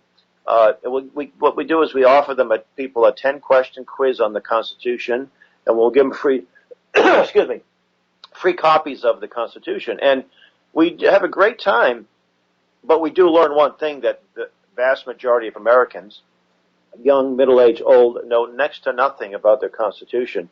It is gratifying to find an occasional person who actually knows some of these, can answer some of these questions correctly, and can tell us that we're not a democracy, that we're a republic, etc. Well, and so our job is, our goal isn't to make people feel stupid, it's to teach them. And I know that when people teach me things, I appreciate it regardless of their ideological background, and I think we have the same kind of response. So we're not into angry demonstrations and getting in, people's faces and calling them names. That really doesn't have much of an impact. We think we can have more impact in what we do, by educating, and we're aggressive about it. We do testify at state houses, and we do homeschool shows, and we do parades, and we're always looking. We also started a little plan to get the Constitution distributed in public libraries, which we're doing here in the greater Boston area. And I'll be heading out to Michigan. I'm sure you got some listeners in Ohio, doing some presentations, mainly to homeschool groups, and but some of them will be public venues, and you can go to our Facebook page, Camp Constitution, to learn more about our year-round activities. Okay, and I'm going to put that Facebook page up at my site just as well. Can you give us an example of just one of the questions that you have in this quiz that you get people? Oh, sure. The very first question is, which amendment protects the right to keep and bear arms? And we emphasize the word protects. It doesn't give us that right. But then we get down to what branch of government declares war. And I know that's a point with you, of course. Not that I'm in favor of declaring wars for the sake of declaring wars, but most people will say the president. And when our founders gave us this Constitution, they knew that war-making ability was an awesome power. In Europe, a king could start a war. Yes. And mobilize the whole country, the whole continent. Here you need Congress to declare war. And we have a follow-up question. It's not on the quiz, but what was the last time we declared war? And the answer is 1941, a day after Pearl Harbor. Of course, right there in Hawaii. And people are amazed and say, "Wow, we didn't know that. Well, how come we've had a Korean War and a Vietnam War and a Gulf War and a Gulf II and this? How come we're deployed all over the world?" I said, well, 1945, U.S. Congress passed a law. It was called the UN Participation Act. And when the Security Council of the UN decides to send our soldiers somewhere, we send them. And that's why we don't win wars, and that's why we don't declare wars. And again, we are all over the world, and these are the things we teach at our camp. We actually have a class. And we don't do the same thing every year. We like to have different instructors, but we need to get out of the UN. And we don't we go to the foundations. Actually, we contrast the U.S. Constitution to the UN Charter. And you have two diverse, diametrically opposite documents. Well, I'd like to, if I could cut in here for a second, I'd like to point out we're involved in wars for which there is no UN mandate. I mean, Mattis is out there saying that the U.S. is in Syria at the request of the United Nations. It didn't happen.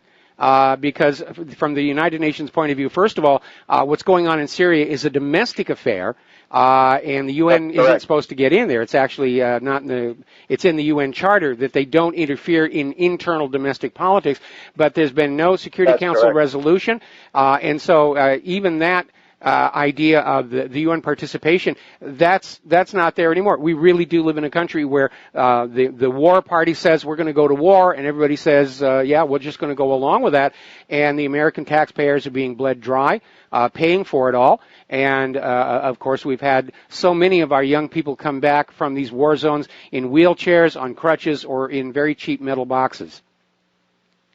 That's correct. There's literally dozens of U.S. missions all over the world, and again, maybe there's over the course of the last 50 years, there may have been a couple that were justified, most of them not. You're probably familiar with Smedley Butler, the Marine general. He retired because he wrote a little book, War is a Racket. He basically said, I'm paraphrasing, but I think he said that we're basically collection agencies for the big banks, or something to that effect. Yes. And that the Panama Canal invasion, the Panama invasion was a typical example You had a dictator there, Noriega, who I guess we were okay with. He wasn't paying off the Marine Midland Bank. He thought he was his own man, and we had to take him out and make sure the banks got their money. So that's a big problem we have. And again, most people just don't know this. We've got two generations of people that think the president can do whatever he wants. They can send people, and it doesn't matter really what party. Both parties have evolved. I know when younger Bush was sending people out to the Gulf, the Democrats are calling, oh, he's a warmonger. I said, really? Well, you might be right, but what did the Democrat Party do? I said they could have simply asked for a declaration of war. They could have invoked the War Powers Act, which they didn't do. So they're just as guilty. So don't give me this stuff. Well, look at all the wars that were started, during the Obama administration. Look at what happened in Libya, and then the subsequent attack on the consulate in Benghazi. And the Democrats were fully on board with that. This is one of our wars, therefore it's cool. Good. Well, just like Kosovo, and when Bill Clinton was in office, he was bombing Belgrade and aspirin factories in Somalia and so forth. But if we followed the Constitution, and we demanded that our elected officials followed it, and most people don't even know their congressman or congresswoman, and they'll say, oh, Congress has an approval rating of 6%, except their member. Everybody hates Congress except for their member of Congress, who they don't even know. And that's one of the things we try to bring about. And by the way, your listeners can go to our YouTube channel, it's Camp Constitution, and you'll see our classes, copies of the radio show I do, some of them, also the events we do year-round, and some of the recreational activities, some of the fun things. Although I like to think learning is a very fun thing as well. So it's not just, the recreational things, the campfire, the swimming, the hikes, but also the great classes we have. It's all, I think, all part of the great experience of our camp program. Well, it sounds really wonderful. And if I may take a slight detour here, as I understand it, you're a fellow New Hampshireman.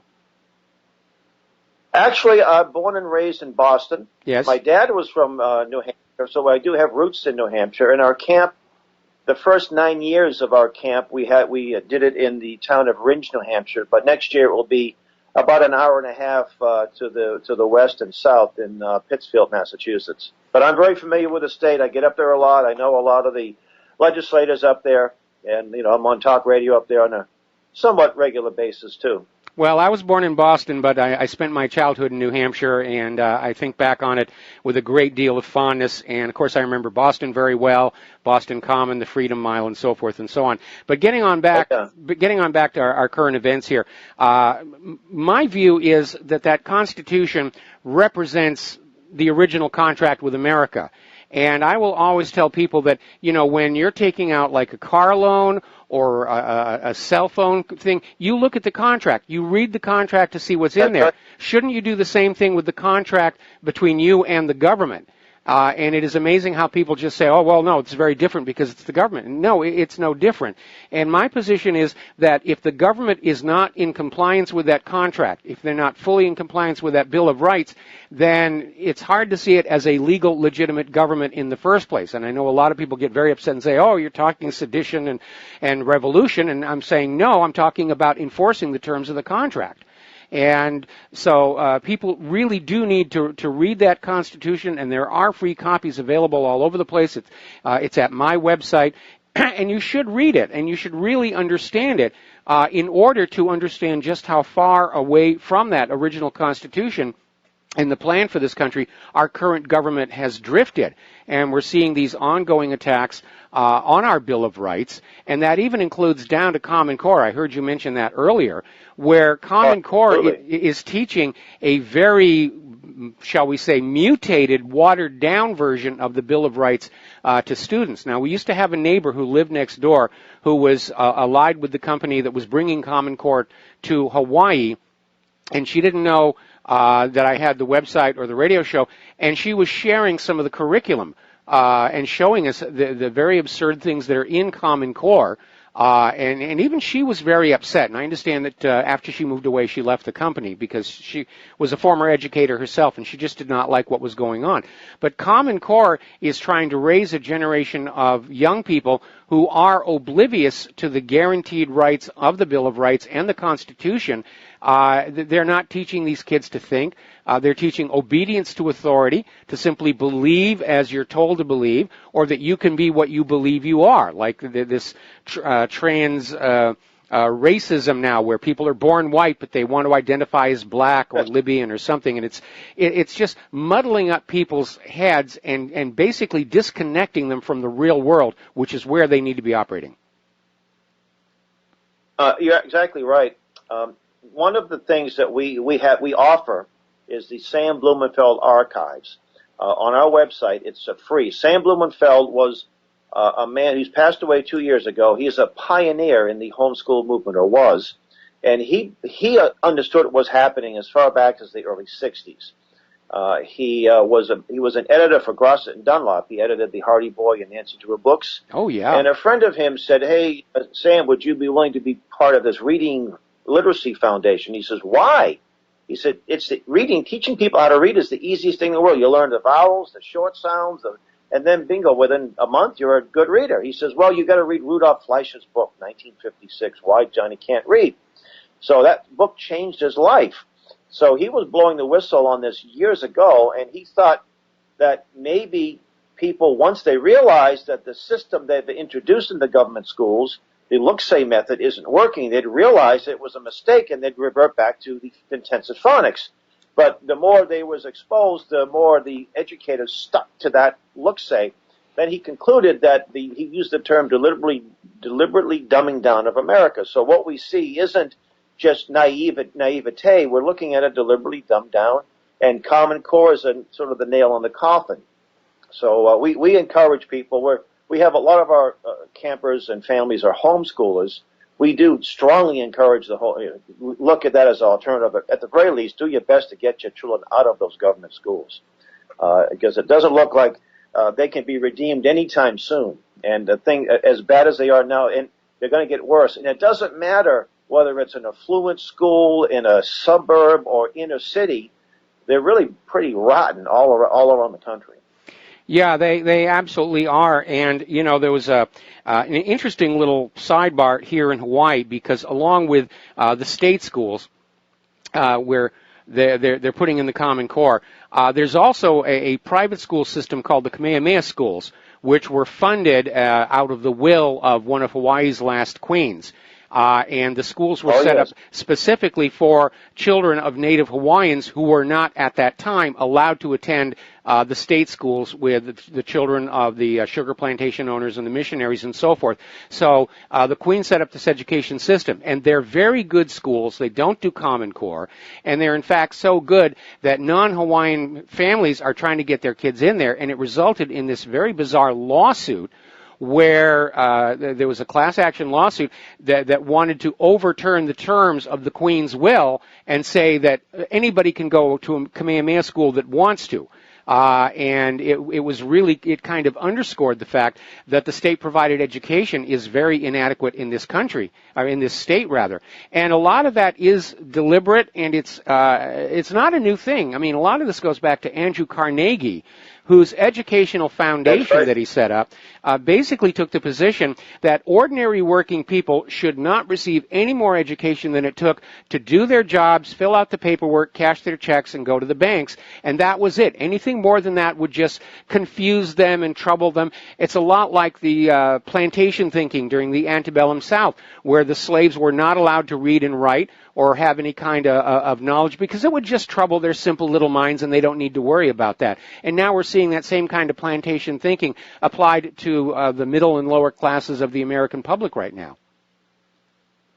Well, John Dewey, who was known as the father of so-called progressive education, in 1898, he wrote an essay, and again, I'm paraphrasing. We actually put it back in print, Camp Constitution, and Sam Blumenfeld wrote the foreword to it, and he said that he was discouraging a literate society. So back in 1898, he was writing about it. So, and they did a great job. They created this look-say method. By the way, the look-say method was how you teach deaf children or deaf people how to read, because they can't hear sounds. It was designed by a minister, Gallaudet, the Gallaudet School for the Deaf. He thought that maybe this system can be used to teach children that have hearing, and I don't think he had any evil intentions, but the so-called progressive educators are the ones that latched onto it. And, between the Rockefeller Foundation and the Carnegie Foundation, they funded these experimental schools, the school in New York City, that actually the Rockefeller brothers, David and Nelson and all these, the brothers there went to this school. I can't remember the name of the school. And Nelson was functionally illiterate, so it did its job. But so they look at it failed, and we're going to take this failing system. We're going to let the rest of the country adopt it. And it was the Dick and Jane Reader. Some of us remember those. I remember those as well. We're going to have to take a break for commercials here. And we'll be back in about 3 minutes here, continuing with Hal Shurtleff and Camp Constitution and all these other topics. We'll be right back. And aloha, America. Welcome back to our show. We're speaking with Hal Shurtleff of Camp Constitution. We're talking about education and Common Core. And the big problem with the see-speak or see-say system of reading is that in ignoring phonics, it transforms words into icons. It's a shape. You see the word, the shape that means tree, you say tree, and that's all well and good, but it makes it much more difficult for the students to learn words that are coming from sources outside the school. The only words they know and can recognize are the ones provided by education, and it's more difficult for them to find, to understand words that are coming from other sources. And this goes all the way back to George Orwell in 1984, the theory behind newspeak. If there isn't a word for a bad thought, then the people will not think those bad thoughts, or those double plus ungood thoughts. And so, yeah, that's another way in which they're hamstringing children and students, and basically saying that the only words that you will know are the ones that you are given by the state-controlled schools to understand. Absolutely right. By the way, I just got an email from one of your listeners who's, I actually know her. She lives just about 40 miles south of me. She's all excited. She wants to come to camp, so I appreciate the help. The remedy to this, even if you're a teenager or an adult, we can relearn through phonics. And my late friend Sam Blumenfeld taught many adults who were functionally illiterate. He even had Down syndrome children that he turned into very literate. And if you go to our website and you'll see the Sam Blumenfeld archive, it's all free. All we need is an email to log into the system. You can download his Alpha Phonics. It's 128 lessons. You can listen to either audio or video, and you can teach yourself or teach others how to read phonetically the way our language was intended. You can also teach people or yourself how to do cursive. Cursive is sort of a lost art, and Sam was a stickler, and I agree with him that cursive first, because young children have a cursive reflex. They scribble. So when they come to these public schools or government schools, they take that natural cursive reflex and they've used the block or printing, and then they used to teach cursive afterwards, and so you have amalgamation of cursive and block. Now they don't even do cursive. It was interesting. I was visiting a museum in Maine, and the curator said that she had a volunteer from her local high school, and it was a museum of a famous opera singer, her homestead, Lillian Nordica, and she said that she couldn't translate her handwritten notes, to type them out because she didn't know how to read cursive. That's how bad things are. You can't read cursive. And as you know, many of our organic documents are written in cursive, like the Declaration of Independence, the Constitution. And so it looks like they're really trying to make children be kind of dumb. They can't even read cursive. They can't do basic math. This Common Core math there are math majors, math professors whose children are coming home with these stupid Common Core lessons, and they can't teach. They don't know how to do it. It's bad stuff. Yeah, it is. I've looked at some of that math stuff, and it's just amazing how complex. It almost reminds me of the Tom Lehrer song "New Math" when they were trying something similar back in I think it was the 70s.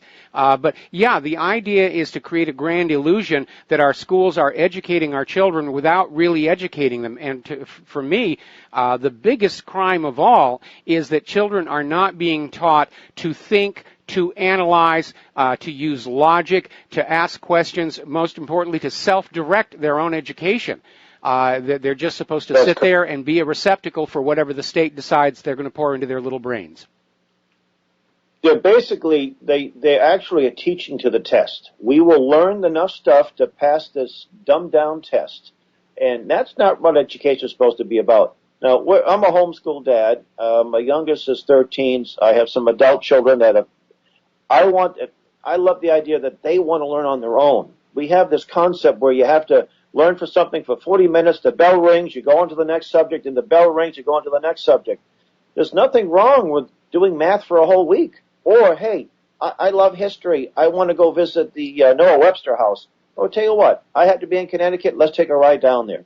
We have that luxury here in New England, in the Northeast. We have great history. Yes. Hawaii, you have great history, too, but you probably can't visit the gravesite of one of the signers of the Declaration or the Constitution. No, unfortunately, we can't here. Now, we're going to have to take another break for commercials. Our commercials are spaced out rather irregularly, so we'll be back in 4 minutes with Hal Shurtleff of Camp Constitution.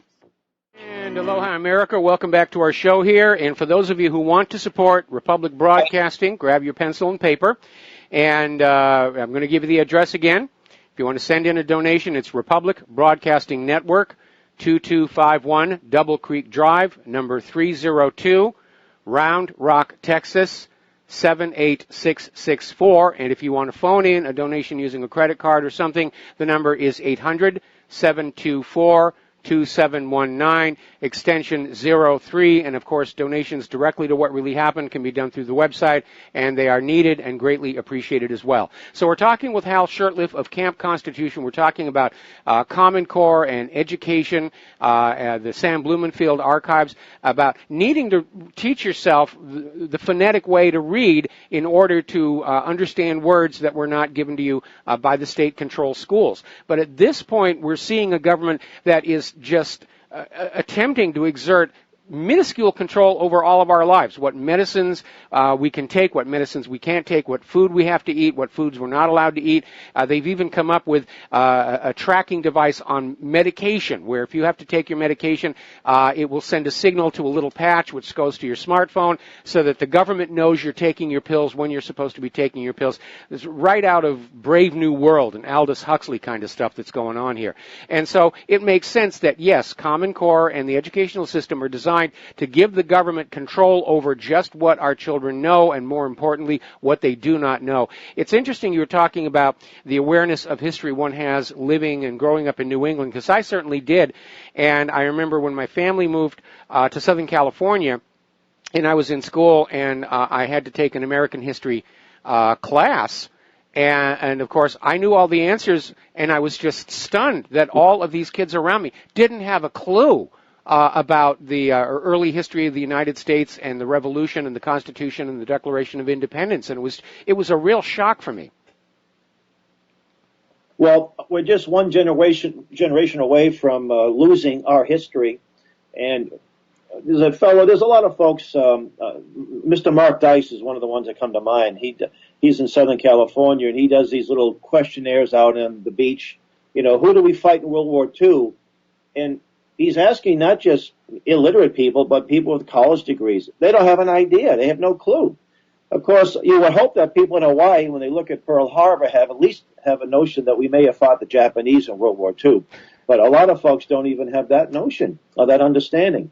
I want to touch on, you talked a little bit about the big pharma. You talked about one of the projects we're involved in a minor way, is a documentary about a dear friend of mine, Dr. Punamatula Kishore, who created a model to treat addiction without using addictive medicines, without methadone or Suboxone, and he had a 60 to 70% success rate by 2011, 52 clinics in Massachusetts. Everybody was happy. He got the Heroes Among Us award by the Boston Celtics. But good old Bain Corporation was getting into the methadone business, and it's a billion-dollar business. And they offered him a very large amount of money to buy his clinics. They weren't looking at the furniture. They wanted the model. And he had no intention of selling. A year later, the big pharmacy, using the power of government, big government, in this case the state of Massachusetts, shut him down, and after a 4-year legal battle, put him in jail for about 8 or 9 months. And a documentary is being produced. In fact, the director of that documentary is in town in Boston doing some final shoots. It's called Hero in America. And it's not just about redeeming this man, but also exposing, I call it the medical mafia. So it's something that we're very concerned about.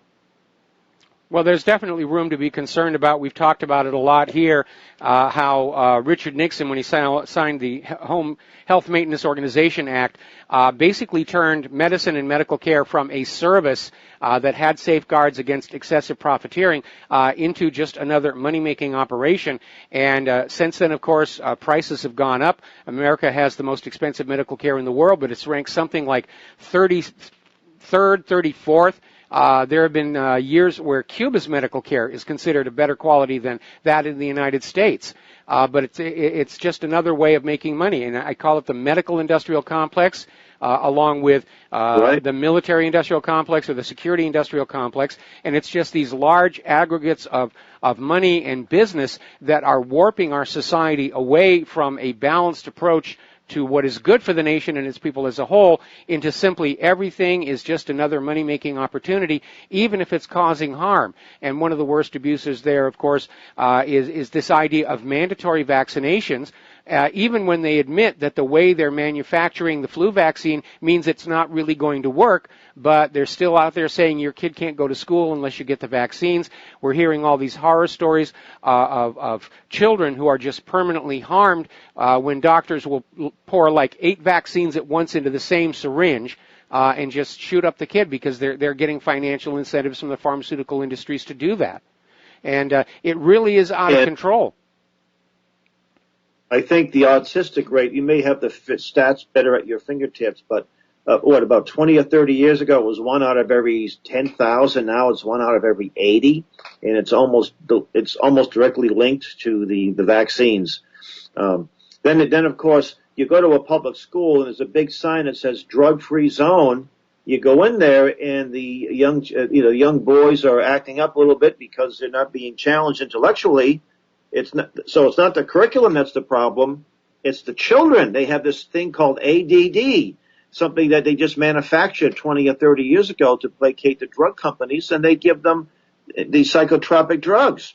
And, I think all of these shooters, other than the ones that have been connected to some Muslim radical groups, have been people that are under these psychotropic drugs. And again, it's a big pharma who, years ago when you had trouble learning, it was rare, and now I don't know what the percentage is, but it's an extremely high percentage of young people in elementary schools and high schools that are on these psychotropics. Well, back when I was a kid, there was no such thing as attention deficit disorder. We called it my teacher is boring the heck out of me. And I don't know if you knew this or not, but the guy who actually came up with the name attention deficit disorder, shortly before he passed away, he went public and said, it's totally made up. It isn't real. We made it up to sell pills, and he tried to sound the warning. Well, Sam Blumenfeld, and the archives he has a lot of articles. He was blowing the whistle again 20 or 30 years ago. He pointed to the fact that these young people were getting the look-say method. Hello, are you still there? We're having more Skype problems again, apparently. And let's see. Okay, we need to reconnect.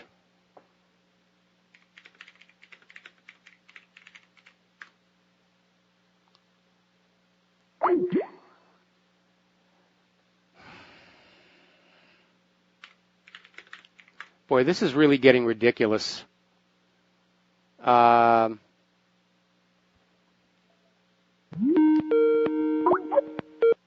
Okay, there we are again, and hopefully we're back on the air here. Again, Skype, for some reason, the further on we go, the worse it becomes. So Hal, can you just sort of pick up where we left off when our connection was severed? Yes, I was talking about the attention deficit disorder and the amount of research that Sam Blumenfeld has done.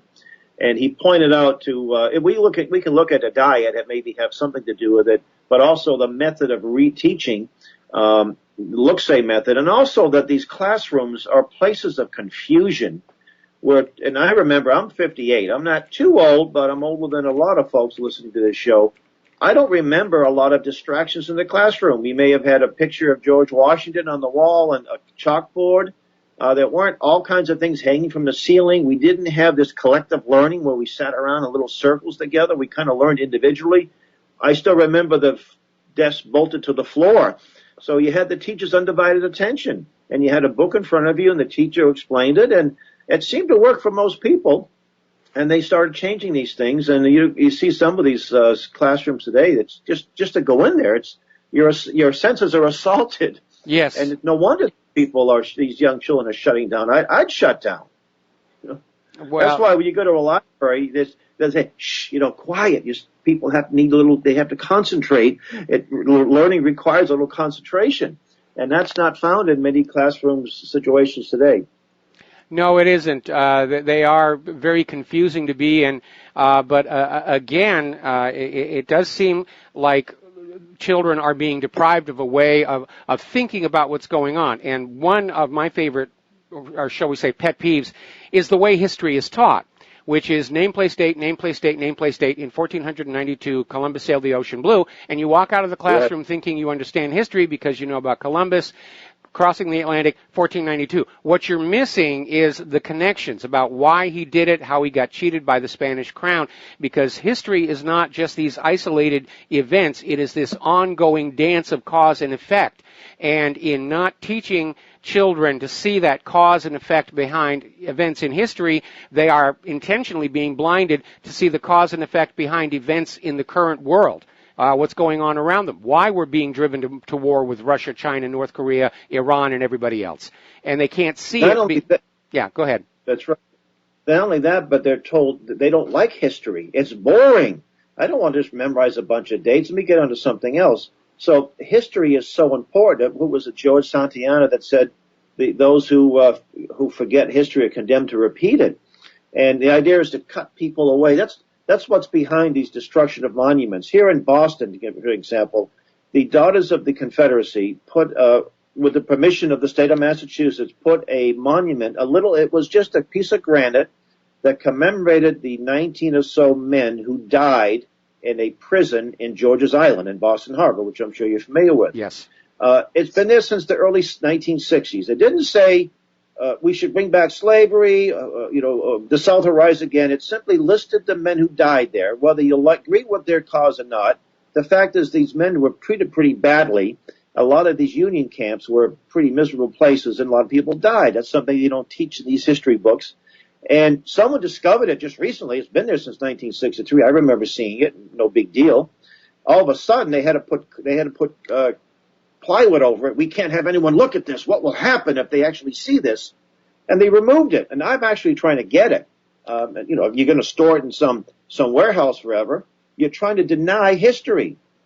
There was a civil war. We should know what caused it, though. We should know the people who fought and why they fought, and what was the cause and result. And it was about slavery. And even today, they don't even know we had a civil war. The average person coming out of these government schools, they have no concept whatsoever, and it doesn't help when you're removing these statues. Well, I think a large part of this is coming from the push for a global government, a new world order, to try and basically erase our history so that we lose our sense of a cultural or regional or historical identity, which makes us easier to blend into this single planetary mass of humans. But it does get to be rather ridiculous, and I think the nadir of all of this was in Washington, D.C., they took down a Confederate memorial statue there, and they're replacing it with a statue of Mayor Crackhead. Like this should be held up as an icon for our children to look at. Took down another Confederate memorial and put up a statue to a lesbian poet. And apparently the poetry wasn't all that good, but it's politically correct. And it really is just trying to keep everybody so confused, and especially with this idea about political correctness and gender pronouns and everything, is to get us so worried about what we're saying and whether we're offending people that we become oblivious to the larger events taking place around us, like the rush to war. Exactly. It's interesting, too, that I think the term fake news is a great term. We heard so much about North Korea. We're on the brink of war. All of a sudden, something else, some minor thing happened. Somebody uses the N-word, some celebrity uses the N-word, and for a whole week, that is the news. Well, what happened to North Korea? I thought we were about to go to war. Now all of a sudden we're worried about what's happening in this little town by somebody said something stupid. And it just shows you how the media, and I'm glad to see stations like programs like yours, the alternative media, having such impact today. I mean, YouTube was started as just a place to put silly little videos that your friends could see. It's become a major alternative media source. And the internet and all of these other alternative sources, which are really becoming viable. And the daily newspaper, the Boston Globe, everybody was so afraid of the big bad Boston Globe. You better not say boo to the Globe or they'll destroy you. A few years ago, they had a rally to save the Globe. Yes. So it's great to see that the major newspapers, the CNNs, they're losing their credibility. And it's almost like they can't help themselves. They're in this feeding frenzy. They're trying to destroy people's reputations. And I think that a lot of people are just tuning them out and looking for other sources. So that's why I say to your listeners, support your program, support others around the country. I know we only got a few minutes left, but can we talk a little bit about our camp program too? Yeah, absolutely. We got about another minute and a half here, then a commercial break, then about another 4 minutes after that. Well, anyway, yeah. So check out our website, our YouTube channel. We have almost all of our classes of this year on there, and we have such a well-rounded program and some of the top instructors in the country, and most of them volunteer their time to come to our camp. We sometimes pay them some expenses. Chris Ann Hall, for example, she does such a great job teaching about the background, why our Declaration of Independence, and why we have a Constitution, and a worldview. What is the proper worldview to have? And we teach about, how to refute these cliches that people hear, and how to promote freedom and liberty. We had Larry Pratt of Gun Owners of America this year. He gave a few classes, and Professor Willie Soon. He's got an incredible sense of humor, and he said he's talked about the sea rise levels rising, and he said, it may rise 4 inches in 100 years. He said, if you can't step back 4 inches, you should deserve to drown and die if you're that dumb. And then he has a class on all of the scares over the years. You remember first it was ozone hole. You remember we all going to burn up. And then it turned out it had always been there. Then there was Y2K, the computer bug, the killer bees. Y2K. Yeah. Killer bees, the LR scare, and what was the other one? It was ozone and human-caused global warming. Ozone hole, and then it was the acid rain. That's right. Acid rain would destroy everything, and now they say CO2 is basically the poor man's fertilizer. And if you look at a satellite photo of the world today as opposed to 20 years ago, we're a lot greener. Yes, they don't we want are. To tell you the good news. Scare the heck out of you and tell you. So these are the kinds of classes that we have, and we have some great recreational opportunities. We also have chess tournaments, so you don't have to be a gifted athlete. Okay, Hal, I got to interrupt. Yep. I'm sorry, I got to interrupt. Okay, we got to do another commercial break, and then we'll be back for the last segment of the program. All right, thank you. And aloha, welcome back to our show, our last segment of the program today here, and we're still finishing up with Hal Shurtleff, and you wanted to give us a little bit more information about your programs and how people can get involved. Well, you can visit our website, campconstitution.net, visit our YouTube channel and subscribe to it, and you can see some of the great classes we have and the things we have lined up for next year. I mentioned earlier in the show, we expect to have Lord Monckton there, who is a brilliant man. I tell people that if there were more Brits like him in 1776, we may not have had the need to form a separate country. And he was one of the men that were instrumental in the Brexit issue. He's also a climate realist, and he is very much against global government. So he's just we're going to have a real treat. We have Mrs. Chris Ann Hall, who is a constitutional scholar. She'll be there for the week with her son and her husband. We're going to have, who else we had? Dr. Duke Pesta. He'd be a good guest for you, by the way. Dr. Duke, English professor, University of Wisconsin. He has conducted, I think, over 500 presentations on Common Core in the last several years. He's probably the top expert on exposing Common Core, and he's very animated, very passionate about the subject. And we also have, who else? Who are the other lineup? Well, anyway, we have a really good lineup this year. Next year. I think we do it every year, but every year I think it gets a little better. And it's a family camp, and our rates are really low. We also have tuition money available for those. We've never turned away a worthy camper or family for lack of funds, and we hope we never do. And we also try to make it, we pick up people at train stations and bus stations and airports and bring them back if necessary. We have some carpooling opportunities. If they're driving from the Midwest or the South, we have people that we might be able to hook up and do some carpooling. So we do our best to get you there and get you back home. And it's a great program, and we like to expand. So if there's people out, and boy, I'd love to go to Hawaii in the wintertime to set a camp up there. I actually had a couple of friends that were thinking about it. Then they moved to Vermont, from Hawaii to Vermont. So I lost that connection there in Hawaii. But we'd love to look into that. It's assembly is required. It takes a little bit of work and elbow grease, but it's well worth it because what we have is needed all over the country. Well, there are a lot of venues here in Hawaii, especially when looking at the decline of tourism. There are a lot of facilities that are just sitting empty and idle right now, so it might actually be easier to pull off than you might imagine. The only problem, of course, would be the airfare from the mainland for everybody, and that's going to be a tremendous impediment. That's true. That's true too. That's correct. But again, like I say, what we have, I'm going to be out in the Midwest the end of this month, early December, speaking to some groups in Ohio and Michigan, and we have some interest out there. We actually have people that come as far as the Midwest to our camp. It's a good 12 to 14-hour ride, but the ride, it's definitely worth it to them to come out to our camp, and we like to start a camp in the week, probably 5 to 6 camps. And we have year-round activities. We have a speakers bureau. If you go to a website, in fact, you probably know who Tom DeWeese is. Yes, Tom is one of the. Well, Tom has been an instructor at our camp. He's part of our speakers bureau, but he also gave me the offer to do presentations on his organization's behalf. So it will give me more opportunities to travel and also to promote our camp program. Well, Hal, I'm sorry to have to cut you off. We have run out of time now, so that was Hal Shurtleff of Camp Constitution. Hal, we're going to have you back on sometime in the future because you got a lot of stuff to share with us. That's it for our show today. Please stay tuned to John Stedmiller. He's got a lot of stuff to share with you. Please take what you learn here on this program and at the website. Share it with everybody that you know. Keep pushing on Dossier Gate, Primary Gate, Uranium Gate. We've got to force them through the noise, especially all this media distraction of sexual allegations that they're using to distract us. We'll be back tomorrow. Aloha, America.